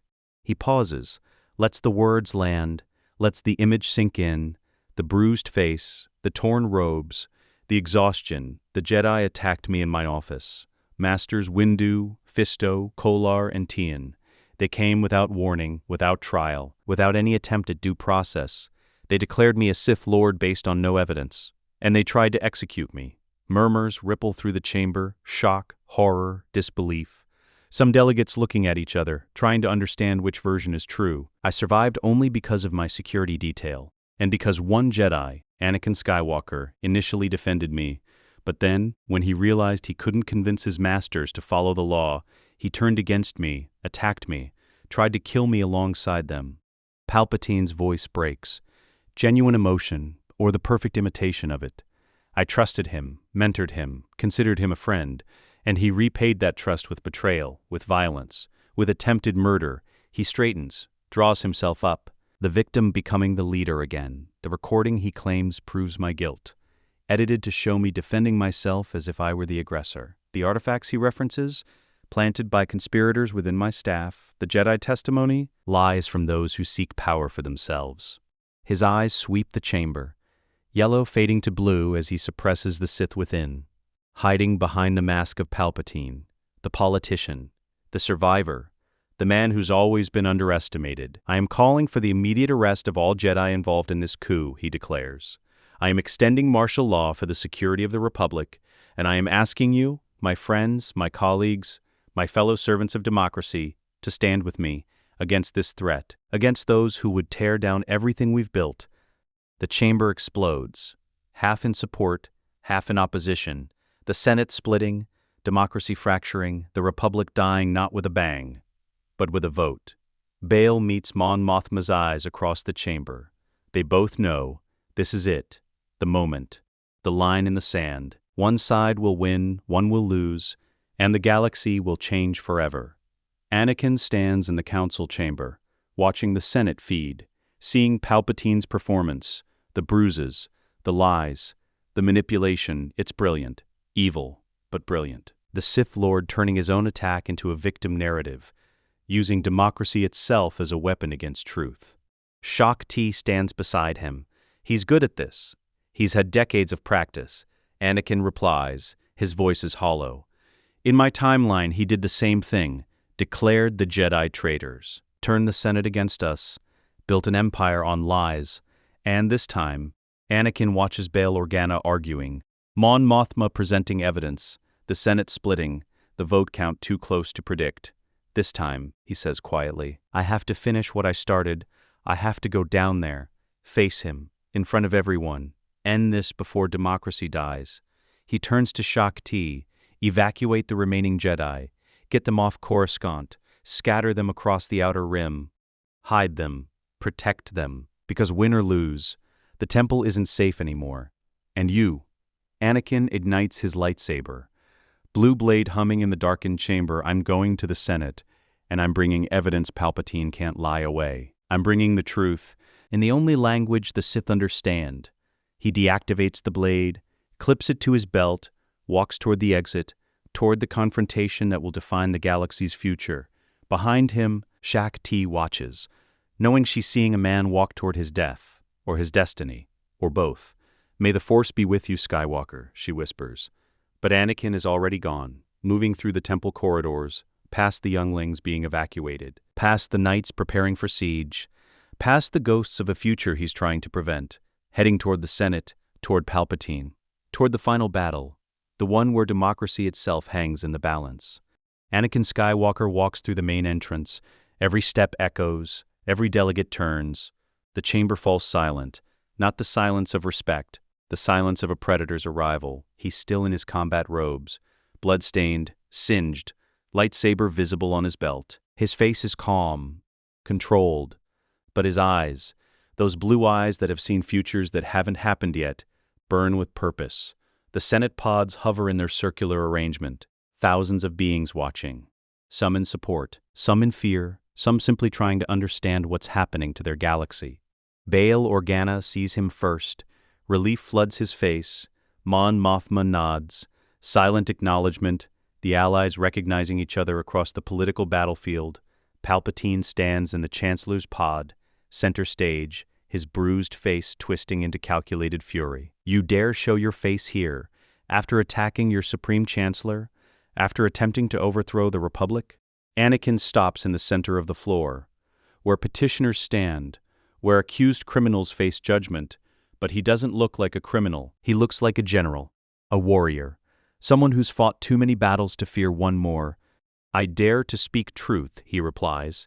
His voice carries, amplified by the chamber's acoustics, clear, steady, something you haven't done in decades, Sidious. The name, the Sith name, spoken aloud in the Senate. Gasps ripple through the chamber, delegates exchanging looks, some confused, some horrified, some nodding because they've suspected for years. Palpatine's performance continues. The wounded Chancellor, the victim, lies, slander, the desperate accusations of a traitor who knows he's been exposed. Then let's examine the evidence, Anakin says. He activates his personal comlink, projects the recording, the footage he captured during the confrontation, large enough for every delegate to see. The Chancellor's office, 3 hours ago, Mace Windu confronting Palpatine. The conversation, the accusations, and then, lightning, purple-white energy erupting from Palpatine's hands, striking Mace, the Jedi Master blocking with his lightsaber, the duel beginning. The Senate watches in stunned silence, seeing their Chancellor, their leader, their trusted guide through 13 years of war, using powers that shouldn't exist, powers that legends claim belong to the Sith. Edited, Palpatine declares, his voice sharp. Cutting, fabricated through holographic manipulation, anyone with basic technology can create false footage. Then prove it, Anakin challenges. He takes 3 steps forward, closer to the Chancellor's pod. Defend yourself, right here, right now, without the Force, without manipulation. Show these delegates that you're innocent, that you're just a politician who was attacked, not a Sith Lord who's been lying for decades. Watching, the moment balanced on a blade's edge. Palpatine could retreat, could call for his guards, could continue the political maneuvering, could probably still win through manipulation and delay. But Anakin knows him, knows his pride, his arrogance, his absolute certainty that he's the superior being in any room. The Sith Lord who believes he's already won, who can't resist demonstrating his power. You want proof? Palpatine's voice changes, drops the grandfatherly tone, becomes cold, ancient, the voice of Darth Sidious. Very well, let me educate you on the cost of defiance. His hand rises, red lightning erupts, not aimed at Anakin, aimed at the Alderaan pod. At Bail Organa, Anakin moves, pure instinct, pure Vader reflexes, crosses 10 meters in a Force-enhanced leap, ignites his lightsaber mid-flight, blue blade intercepting red lightning, catching it, absorbing it, protecting Bail. The Senate erupts in chaos, delegates screaming, pods jerking away from the center, security droids activating, the Red Guard stepping forward, their weapons drawn, and Palpatine standing in his pod, yellow eyes blazing, face twisted into a Sith Lord's rage. The mask shattered, the deception ended, the truth revealed for every camera to see. So be it, he hisses. If you want a war, young Skywalker, I'll give you annihilation. Palpatine ignites his lightsaber. Not blue, not green, red, the crimson blade of the Sith, the weapon that has no place in a Chancellor's hands unless that Chancellor serves darkness. He leaps from his pod, the Force propelling him across the chamber, faster than any old man should move, faster than physics allows. Pure dark side power. Anakin meets him midair. Lightsabers clash. Blue against red, light against dark. The impact sends shockwaves through the Force. Every Force-sensitive being in the building feels it. The collision of destinies. They land on the Senate floor. Anakin using Soresu. Form 3. The defensive style he learned from Obi-Wan. The style Palpatine doesn't expect. Because Vader always fought with Gemso, with aggression, with overwhelming power. But this isn't Vader. This is Anakin with Vader's memories. Vader's knowledge, Vader's understanding of every pattern, every feint, every hidden trick. Palpatine attacks high, Anakin blocks low, reading the true strike before it comes. The Sith Lord's blade redirected, deflected, turned aside. Impressive, Palpatine snarls. You fight like Kenobi now, abandoning your natural gifts for his inferior style. I'm fighting like someone who knows you, Anakin replies, his voice calm, focused. Who spent 23 years learning every technique you use, every manipulation, every weakness? He counterattacks, not with rage, with precision, targeting the knee. The weak point in Palpatine's stance, the injury from dueling Mace. The Sith Lord blocks but stumbles. Off balance, surprised, around them, the Senate is evacuating, delegates abandoning their pods, security personnel ushering people toward exits. But hundreds remain, watching, recording, broadcasting this across the galaxy. The moment when the Republic's leader revealed himself as a Sith Lord and fought a Jedi in the heart of democracy itself. 10 Red Guards converge, their crimson armor gleaming, their force pikes humming with energy, elite warriors trained to die for the Chancellor, enhanced through dark side alchemy.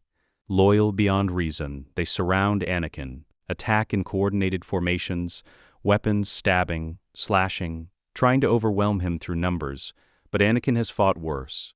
In the future he remembers. He fought Jedi Masters, killed them by the dozens, became the Empire's executioner. This is just a warm-up. He moves through them. Soresu's defensive perfection transitioning into Gemso's aggressive counters. Blocking, redirecting, then striking, his blade cuts through force pike halves. Disarms guards, sends them flying with force pushes. Not killing, not yet. These are soldiers following orders, like the clones, programmed, enhanced, not fully responsible for their actions. One guard gets close, blade aimed at Anakin's back. Anakin spins, uses the force to rip the guard's helmet off, reveals the face beneath. Young, maybe 20, eyes glazed, drugged or conditioned or both. I'm sorry, Anakin whispers, then knocks him unconscious with a force-assisted strike. But Palpatine uses the distraction, launches a force blast, raw power, telekinetic hammer. Anakin blocks with a barrier but gets thrown backward. Crashes into a Senate pod, the metal dents, circuits spark, Palpatine follows, lightning in both hands. You think you can defeat me? I am the Senate, I am the Republic, I am the inevitable future. The lightning strikes, Anakin rolls, dodges most of it, but some catches his shoulder, pain, burning, the dark side eating into him. He grits his teeth, pushes through, can't show weakness, can't give Palpatine satisfaction. Then the main doors explode inward. Mace Windu enters first, his amethyst blade ignited. His face is grim, determined. Behind him, Kit Fisto, Shak Ti, Aayla Secura, a dozen temple guards. The survivors, the ones who escaped Order 66, the ones who received Anakin's warning. They spread out, professional, efficient. Jedi combat formations honed through 3 years of war. The Red Guards turn to engage. Lightsabers meet force pikes. Blue and green blades against crimson armor. Master Windu, Palpatine calls out, his voice mocking. Amused? Come to finish what you started? Or to die with your order? I've come to see justice served, Mace replies, his vapod humming, the purple blade that channels darkness back against the dark. You've committed treason, murder, conspiracy, genocide. The Senate has seen your true face. There's nowhere left to hide. Hide? Palpatine laughs. Cold, cruel. I'm not hiding, I'm ascending. The Republic is weak. The Jedi are failures. The war proved it. The galaxy needs order, discipline, and empire.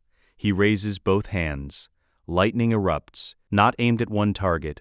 At all of them, massive arcs of purple-white energy spreading through the chamber, striking Jedi, Red Guards, Senate pods. Anyone close. Mace blocks with his lightsaber. Kit Fisto creates a force barrier. Shock T redirects the energy into the floor. But 3 temple guards aren't fast enough. The lightning hits them. They scream, fall, unconscious or dead. Anakin feels it. The dark side power. The raw magnitude. This is Palpatine unleashed. Not holding back. Not pretending. The full might of the galaxy's most powerful Sith Lord. And he realizes, they can't win this. Not here. Not like this.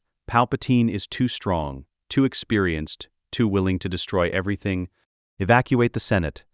Anakin shouts to Bail, to Mon Mothma, to anyone still watching, get everyone out. He's going to bring this whole chamber down. Bail doesn't argue, starts coordinating evacuation.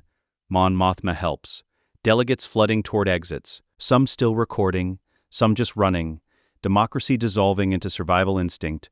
Palpatine rises, levitating through force power alone, his eyes pure yellow, his face twisted by decades of dark-side corruption, the mask of Sheev Palpatine completely gone. Only Darth Sidious remains. You want to see power? His voice echoes, amplified by the Force itself. I'll show you what a true Sith Lord can do. He gestures.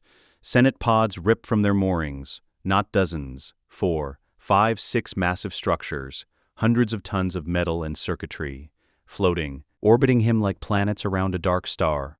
Then he throws them.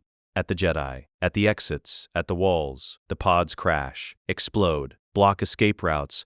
The chamber transforms from political arena into war zone. Anakin deflects one pod with the Force, redirects it away from fleeing delegates. But another hits near him. The explosion throws him. He crashes into a pillar. Ribs crack, pain spikes, blood in his mouth. Mace engages Palpatine directly. Vapad against Sith Fury, purple against red. The duel is brutal, fast, but Palpatine is holding back less, fighting harder, and Mace is still injured from their first encounter. Kit Fisto joins him. 2 Jedi Masters, council members, some of the Order's finest, against one Sith Lord.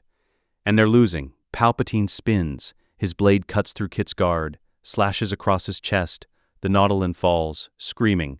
Shock T catches him with the Force, pulls him back, away from the killing blow. You're outnumbered, Mace says, his voice strained. Desperate. Surrender. Face trial. This doesn't have to end in death. You're right, Palpatine replies. His smile is cruel, victorious. It doesn't have to end in death. It ends in power. In transformation, in the birth of something greater. He raises his hands, the Force gathers, dark-side energy coalescing, building, the air itself crackling with power. Anakin feels it, recognizes it. Force storm, the technique that can tear apart starships, level buildings, kill thousands. Palpatine used it once to devastate a rebel fleet. Now he's preparing to use it here, in the Senate, in the heart of Coruscant. No. Anakin surges forward, ignoring his broken ribs, ignoring the pain. He has to stop this, has to prevent the massacre, has to save the Jedi, the delegates, the Republic itself. But Palpatine releases the power, and the Senate chamber explodes into chaos. Lightning arcs, gravity inverts, the Force itself tears at reality. Pods fall, walls crack, the ceiling begins to collapse. Anakin reaches for the Force. For every ounce of power he possesses, every technique Vader learned, every dark side secret, every light side discipline, he creates a barrier, trying to contain the storm, trying to protect the innocents. Light against dark, the chosen one against the Sith Lord, 2 wills clashing in the Force itself, and for a moment, just a moment, the storm pauses, held, balanced, neither advancing nor retreating. Palpatine's eyes widened, seeing Anakin, really seeing him, the power he wields, the knowledge he shouldn't possess, the strength that rivals his own. What are you? Palpatine whispers. Anakin meets his gaze, holds it. I'm the mistake you made, the apprentice who learned from your teachings, the weapon you created, and the future you'll never control. Then he pushes. With everything, every memory, every regret, every sacrifice, the Force responds. Light blazing, the barrier expands, drives back the storm, protects the chamber, saves the lives. But the cost is devastating. Anakin's body screams. His connection to the Force strains. Blood pours from his nose, his ears. He's burning himself out, using power beyond his limits, beyond what any living Jedi should be able to channel. Mace sees it, understands. Anakin, stop, you'll kill yourself. Better me than them, Anakin gasps, holding the barrier, holding the line, get everyone out. Now, I can't hold this much longer. The Jedi move, evacuating the wounded, the delegates, anyone still alive in the crumbling chamber. Shaq T carries kit.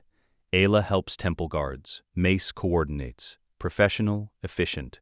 Even in chaos, Palpatine watches, calculating, then makes a decision. He stops the Force storm, withdraws the power, because he's achieved what he wanted, the Senate in ruins, the Republic fractured, the Jedi scattered, and Anakin, on his knees, exhausted, vulnerable, having burned through his reserves protecting others instead of defeating his enemy. This isn't over, Palpatine says quietly. You've won a battle, young Skywalker, but I've won the war.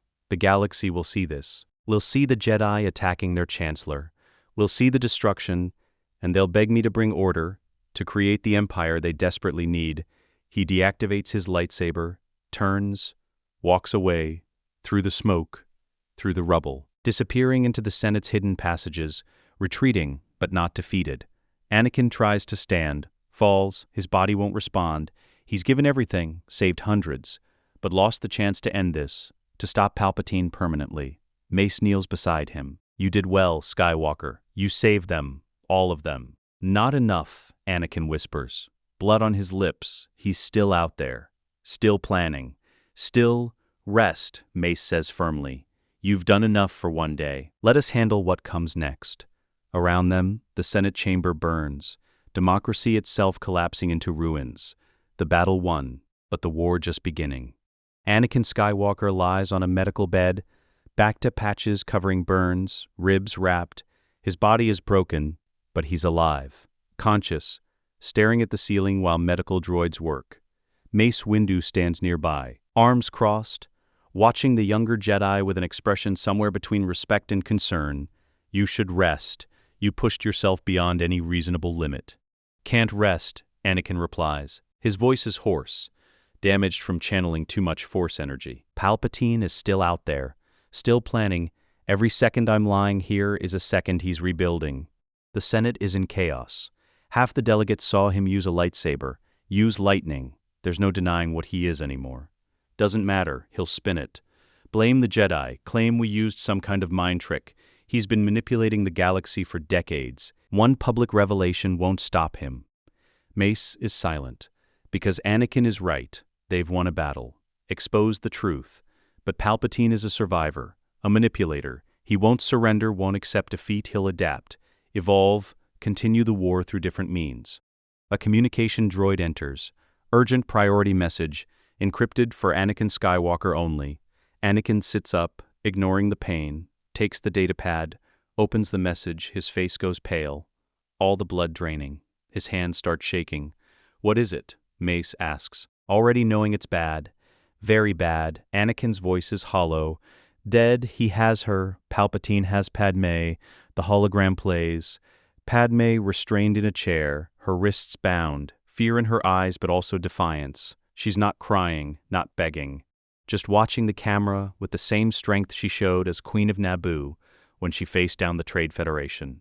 Palpatine's voice, not visible, just the voice, calm, amused, victorious. Hello, young Skywalker. By now you've realized your mistake. You thought you could save her by sending her away, but I have eyes everywhere. Operatives in every system. They intercepted her ship en route to Polis Massa, overpowered the Jedi escort. Your friend tried to protect her. He failed.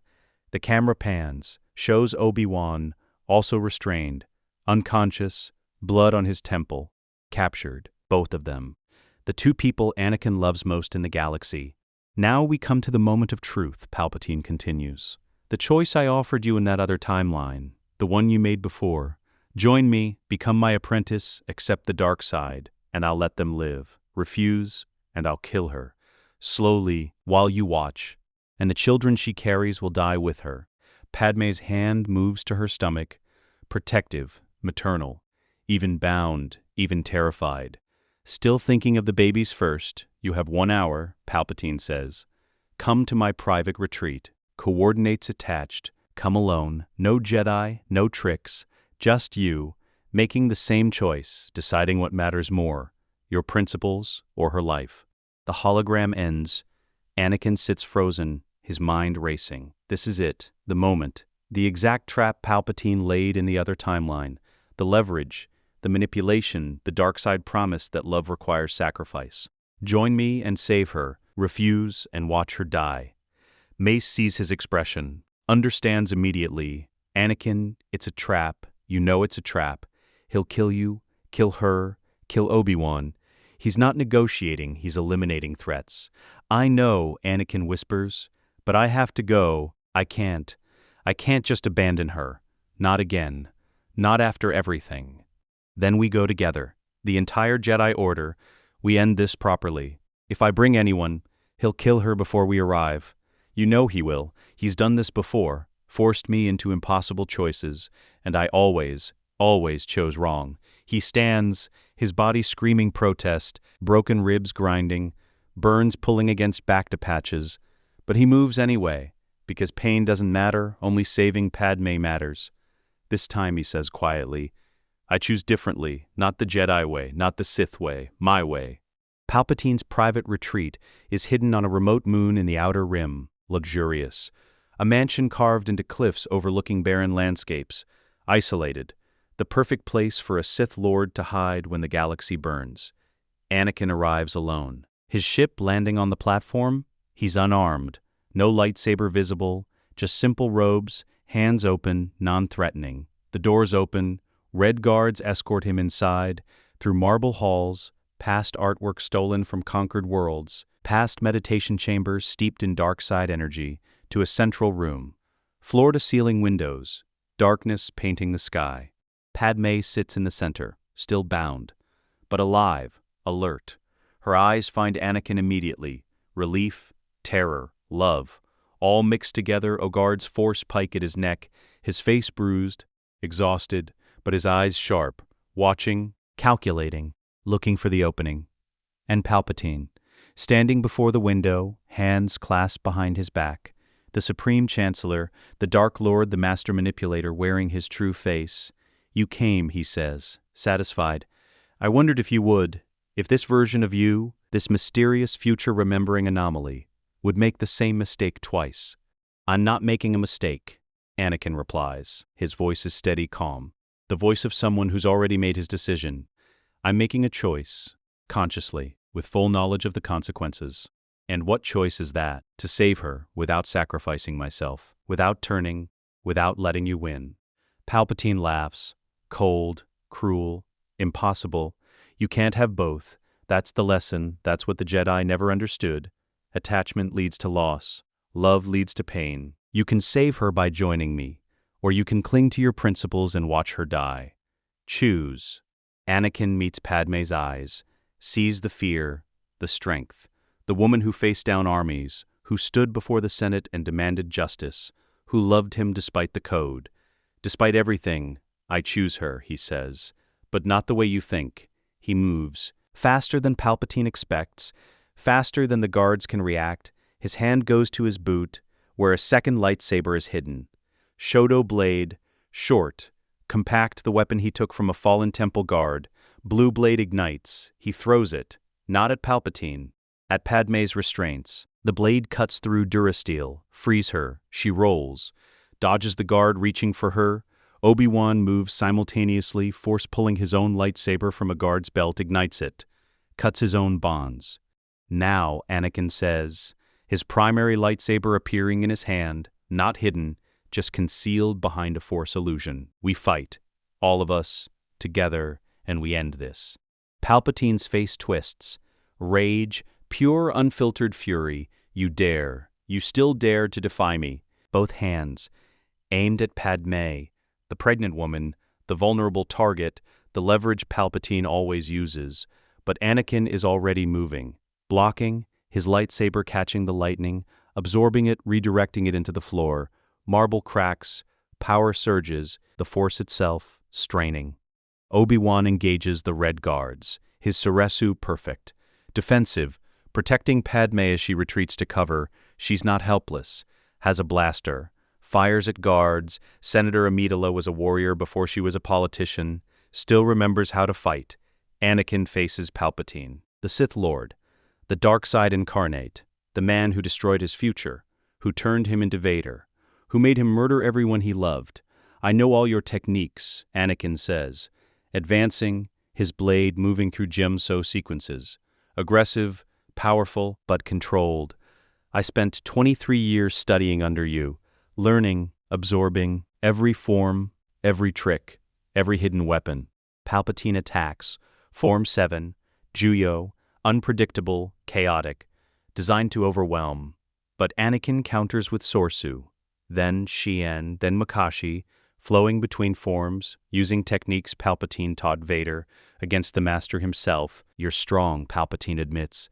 Their blades locked, faces inches apart, yellow eyes burning.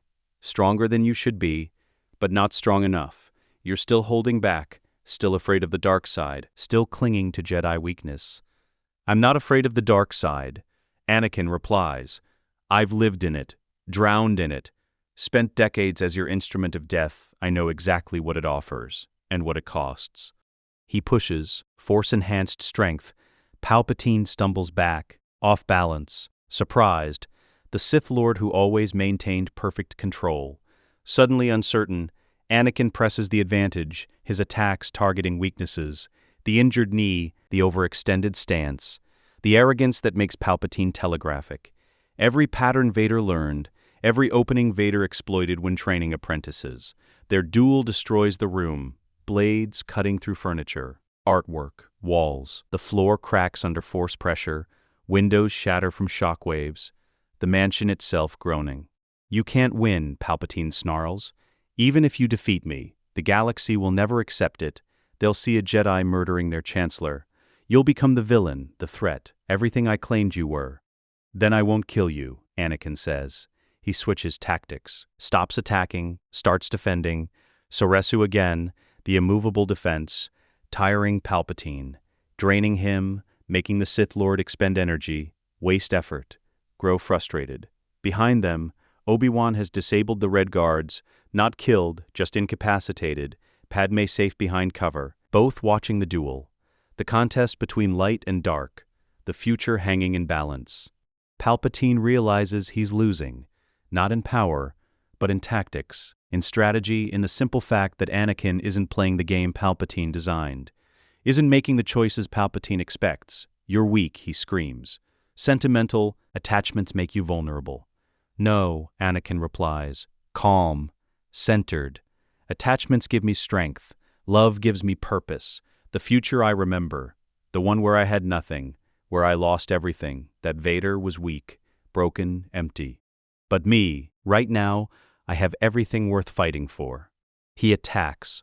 One final sequence, Gem-So strikes mixed with Sorsu defense, power and precision, Vader's brutality channeled through Anakin's control. His blade cuts through Palpatine's guard, disarms him, the red lightsaber flying, deactivating, clattering across marble. Anakin's blade stops at Palpatine's throat. Ready, poised, one moment, and the Sith Lord dies. Do it, Palpatine whispers. Kill me, take your revenge, become what you fear, prove I was right all along. Anakin looks at him, this monster, this manipulator, this creature who destroyed galaxies, who turned him into a weapon, who made him kill his own wife. And he lowers his blade. No, he says quietly, I won't give you that satisfaction. I won't let hate control me. I won't become you. He deactivates his lightsaber, steps back, looks at Obi-Wan. Arrest him. Properly, with witnesses. With evidence, let the Senate try him. Let democracy judge him. Let the Republic prove it's still worth saving. Obi-Wan nods, steps forward, produces force-suppressing binders, the kind designed for dangerous prisoners, snaps them on Palpatine's wrists, the Sith Lord's connection to the Force severed, his power contained. Palpatine laughs, broken, bitter. You think this changes anything? You think arresting me saves the Republic? I am the Senate. I am the system. Without me, it all collapses. Then we'll build something better, Anakin says.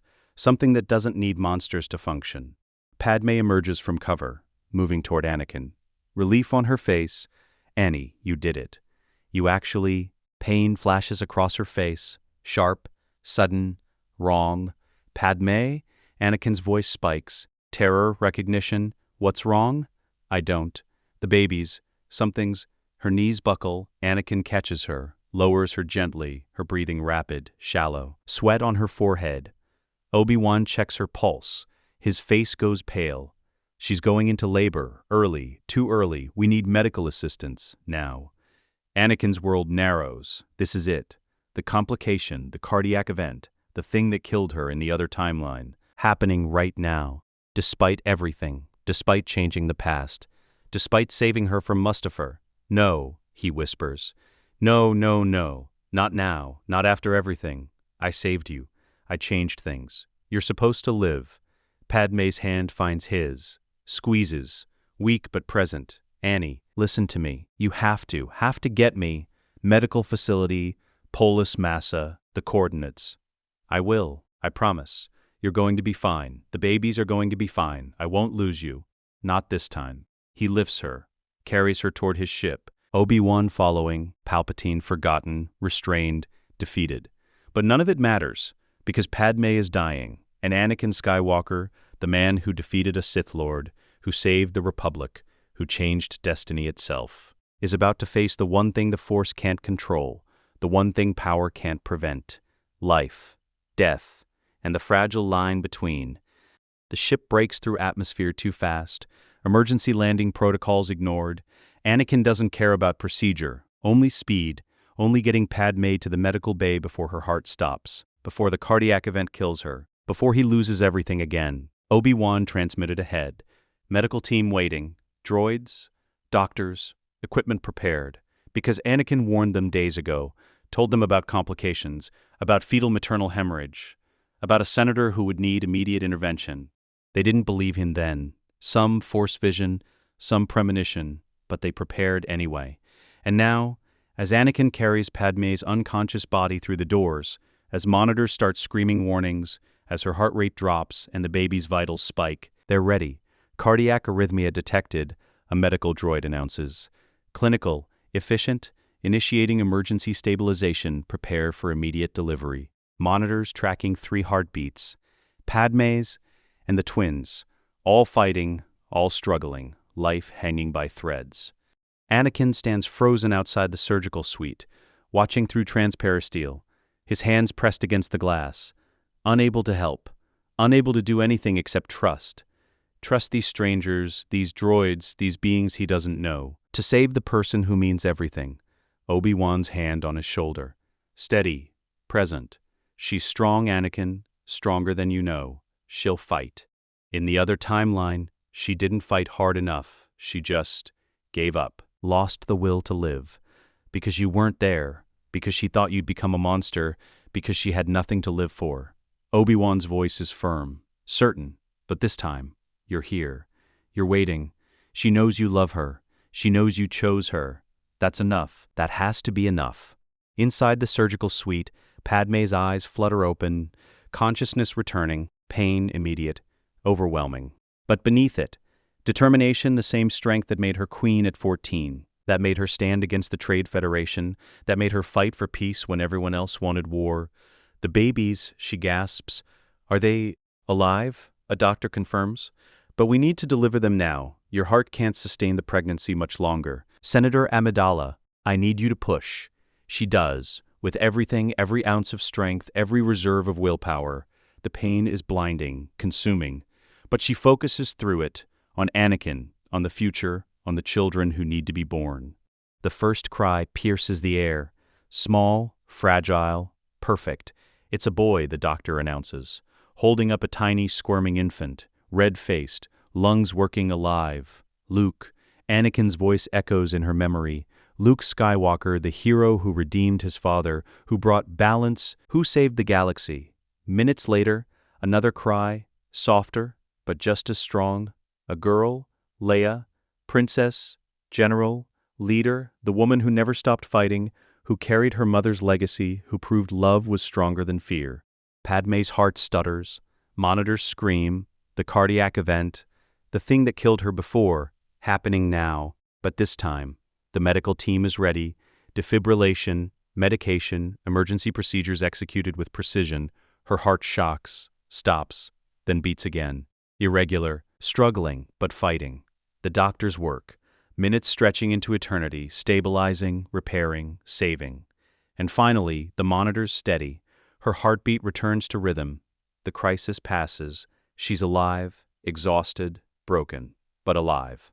Anakin is allowed in once Padmé is stable, once the twins are cleaned, assessed, declared healthy despite their early arrival. He enters the room like a man walking into a dream, afraid to believe, afraid it'll shatter. Pale, weak, but smiling. In her arms, 2 bundles, wrapped in soft cloth, tiny faces barely visible. "Ani," she whispers, "come meet your children." He crosses the room, each step weighted.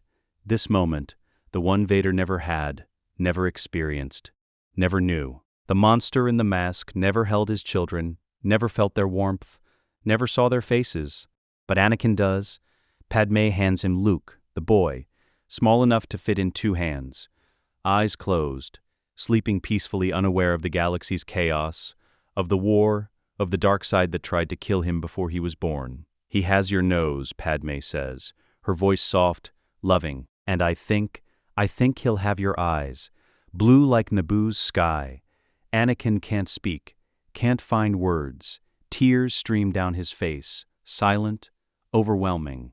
23 years of grief, of regret, of longing for this moment, released. Then Padmé hands him Leia, the girl, just as small, just as perfect, but already, even now, there's something fierce in her, something strong, like her mother. "And she," Padmé continues, "she has my stubbornness. I can tell already, his children, his son and daughter, the future he saved, the legacy he created, the proof that love conquers darkness, that choice matters, that redemption is possible. I'm sorry," he whispers, to them, to Padmé, to the Force itself. "I'm sorry I failed you before, but I swear, on everything, I'll never fail you again. I'll be the father you deserve, the husband she deserves, the man I should have been." Padmé reaches up, touches his face, wipes away tears. "You already are, Ani, you already are." Anakin Skywalker stands before the Jedi Council, not as a Padawan seeking approval, not as a knight reporting for duty, but as a man making a confession. The Council sits in their circular arrangement. Mace Windu, Yoda, Ki-Adi-Mundi, Shak-Ti, the survivors, the ones who escaped Order 66, who lived because Anakin warned them, who owe him their lives. "I married Senator Amidala 3 years ago," Anakin says, his voice steady, clear, no shame, no regret. "I broke the code, formed an attachment, and I won't apologize for it, because that attachment, that love, is why I'm standing here, why you're all alive, why the Republic still exists." Silence, the Council processing. Some faces show understanding, others disapproval. Mace's expression is unreadable. "The code exists for a reason," Mace says finally, "to prevent exactly what happened. Attachment leading to fear, fear leading to anger, the path to the dark side." "But it didn't," Anakin counters. "In the timeline I remember, yes, attachment led me to darkness, but this time, this version, attachment saved me, love brought me back, gave me strength to resist Palpatine, to choose light over power." "You also have children," Yoda observes, his ancient eyes sad, knowing, twins born days ago. "Sense them in the Force? I do, Luke and Leia, and I'm choosing them, choosing my family. Over the Order, I'm leaving the Jedi. Effective immediately. I won't apologize for breaking the code, but I won't stay where I'm not welcome either." The Council exchanges looks, debate happening in silence, through the Force, weighing consequences, tradition versus reality, rules versus results. "Saved the Order, you did," Yoda says slowly. "Stopped Sidious, protected the temple, gave your life to save others. Grateful we are, but stay, you cannot. Not as Jedi, not while attachment you maintain." "I understand," Anakin replies, "and I accept it.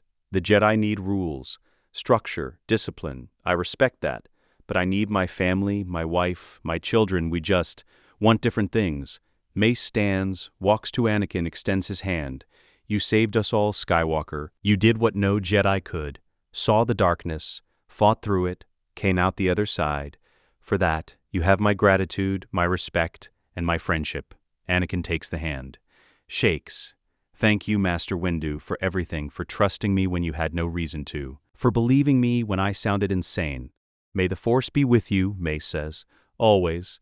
Anakin bows, one final time, to the Council, to the Order, to the life he's leaving behind. Then he turns, walks out, the temple doors closing behind him. Free, for the first time in his life. Completely free. The Senate Rotunda, rebuilt, repaired, filled to capacity, every delegate present, every news network broadcasting, the entire galaxy watching. Sheev Palpatine, former Supreme Chancellor, sits in a defendant's pod, force-suppressing binders on his wrists, surrounded by guards, no longer the powerful leader, just an old man, accused, exposed, fallen. The charges are read: treason, conspiracy, murder, genocide, war crimes. The list continues for minutes. Decades of evil compressed into legal terminology. The evidence is presented. Combat documentation recorded by Jedi, recovered Sith artifacts, testimony from Jedi Masters, financial records showing manipulation, communication logs proving collusion with separatist leaders, DNA evidence linking him to clone army creation. The galaxy watches, realizes, everything, all of it, the war, the suffering, the death, orchestrated by one man, one monster, one Sith Lord playing both sides. The Senate deliberates.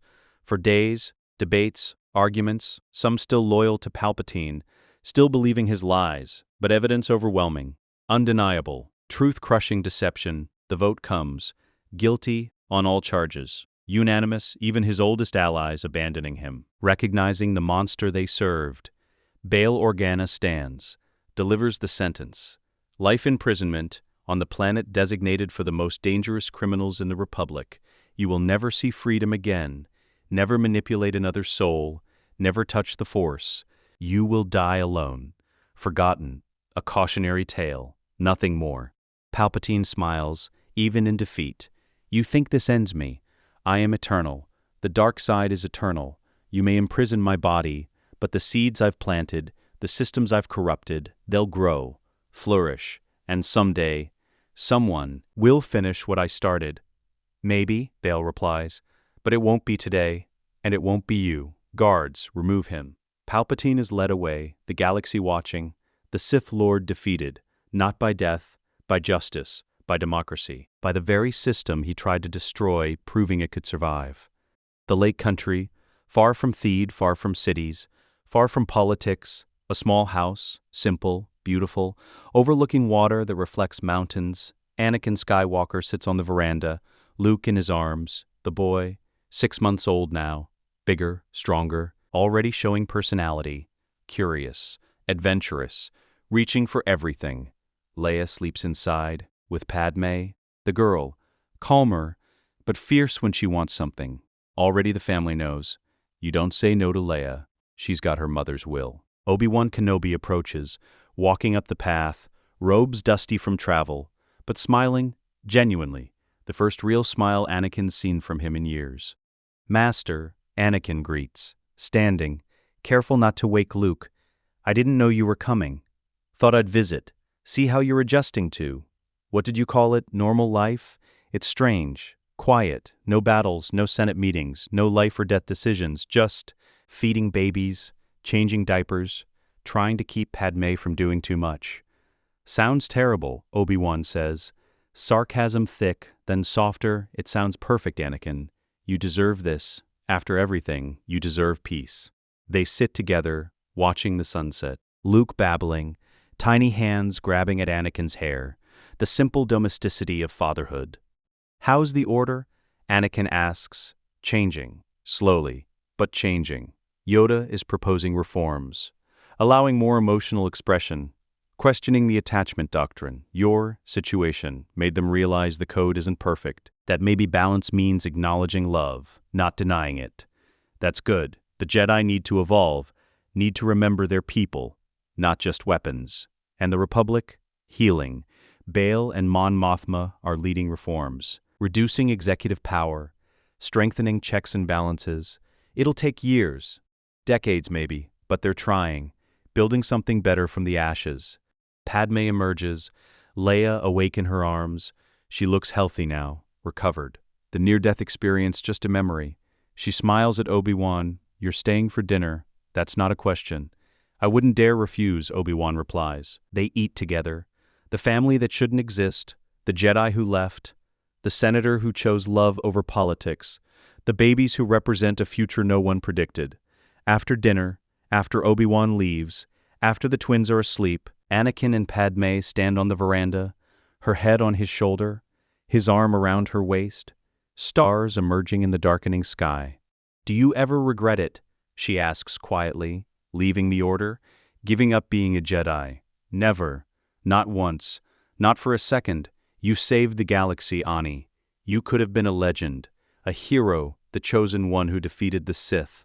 "I am a hero," he replies, smiling, "just not the kind history books write about. I'm the father who gets up at night when Luke cries, the husband who makes breakfast when you're tired, the man who chose family over destiny, and I wouldn't trade it for anything. The kiss of a wife who knows she's cherished, who knows she's chosen, every single day." Inside, Luke stirs, begins to cry, that particular newborn wail that means hungry, tired, needing comfort. Anakin goes to him, lifts his son, holds him against his chest. The crying stops, Luke recognizing his father's heartbeat, his warmth, his presence. "I've got you," Anakin whispers. To Luke, to Leia sleeping nearby, to Padmé watching from the doorway, to the future itself, "I've got all of you, and I'm never letting go. Not this time, not ever." Across the galaxy, the Force shifts, not dramatically, not with thunder or earthquakes, but quietly, gently, the light and dark finding equilibrium, the chosen one's prophecy fulfilled, not through destruction, through choice, through love, through a man who saw darkness, lived in it, then chose light. Balance, not eliminating the dark side, not destroying the Sith forever, but proving that even someone touched by darkness, someone who fell, someone who committed atrocities, can choose redemption, can choose love, can choose to break the cycle. Anakin Skywalker, no longer a Jedi, no longer Darth Vader, just a father, a husband, a man who saved the galaxy by saving himself, and in a small house on Naboo, under stars that witnessed empires rise and fall, a family sleeps. Luke, Leia, Padmé, Anakin, the legacy that changes everything, the future that was saved, the love that conquered darkness, the new hope, born not from prophecy, but from choice.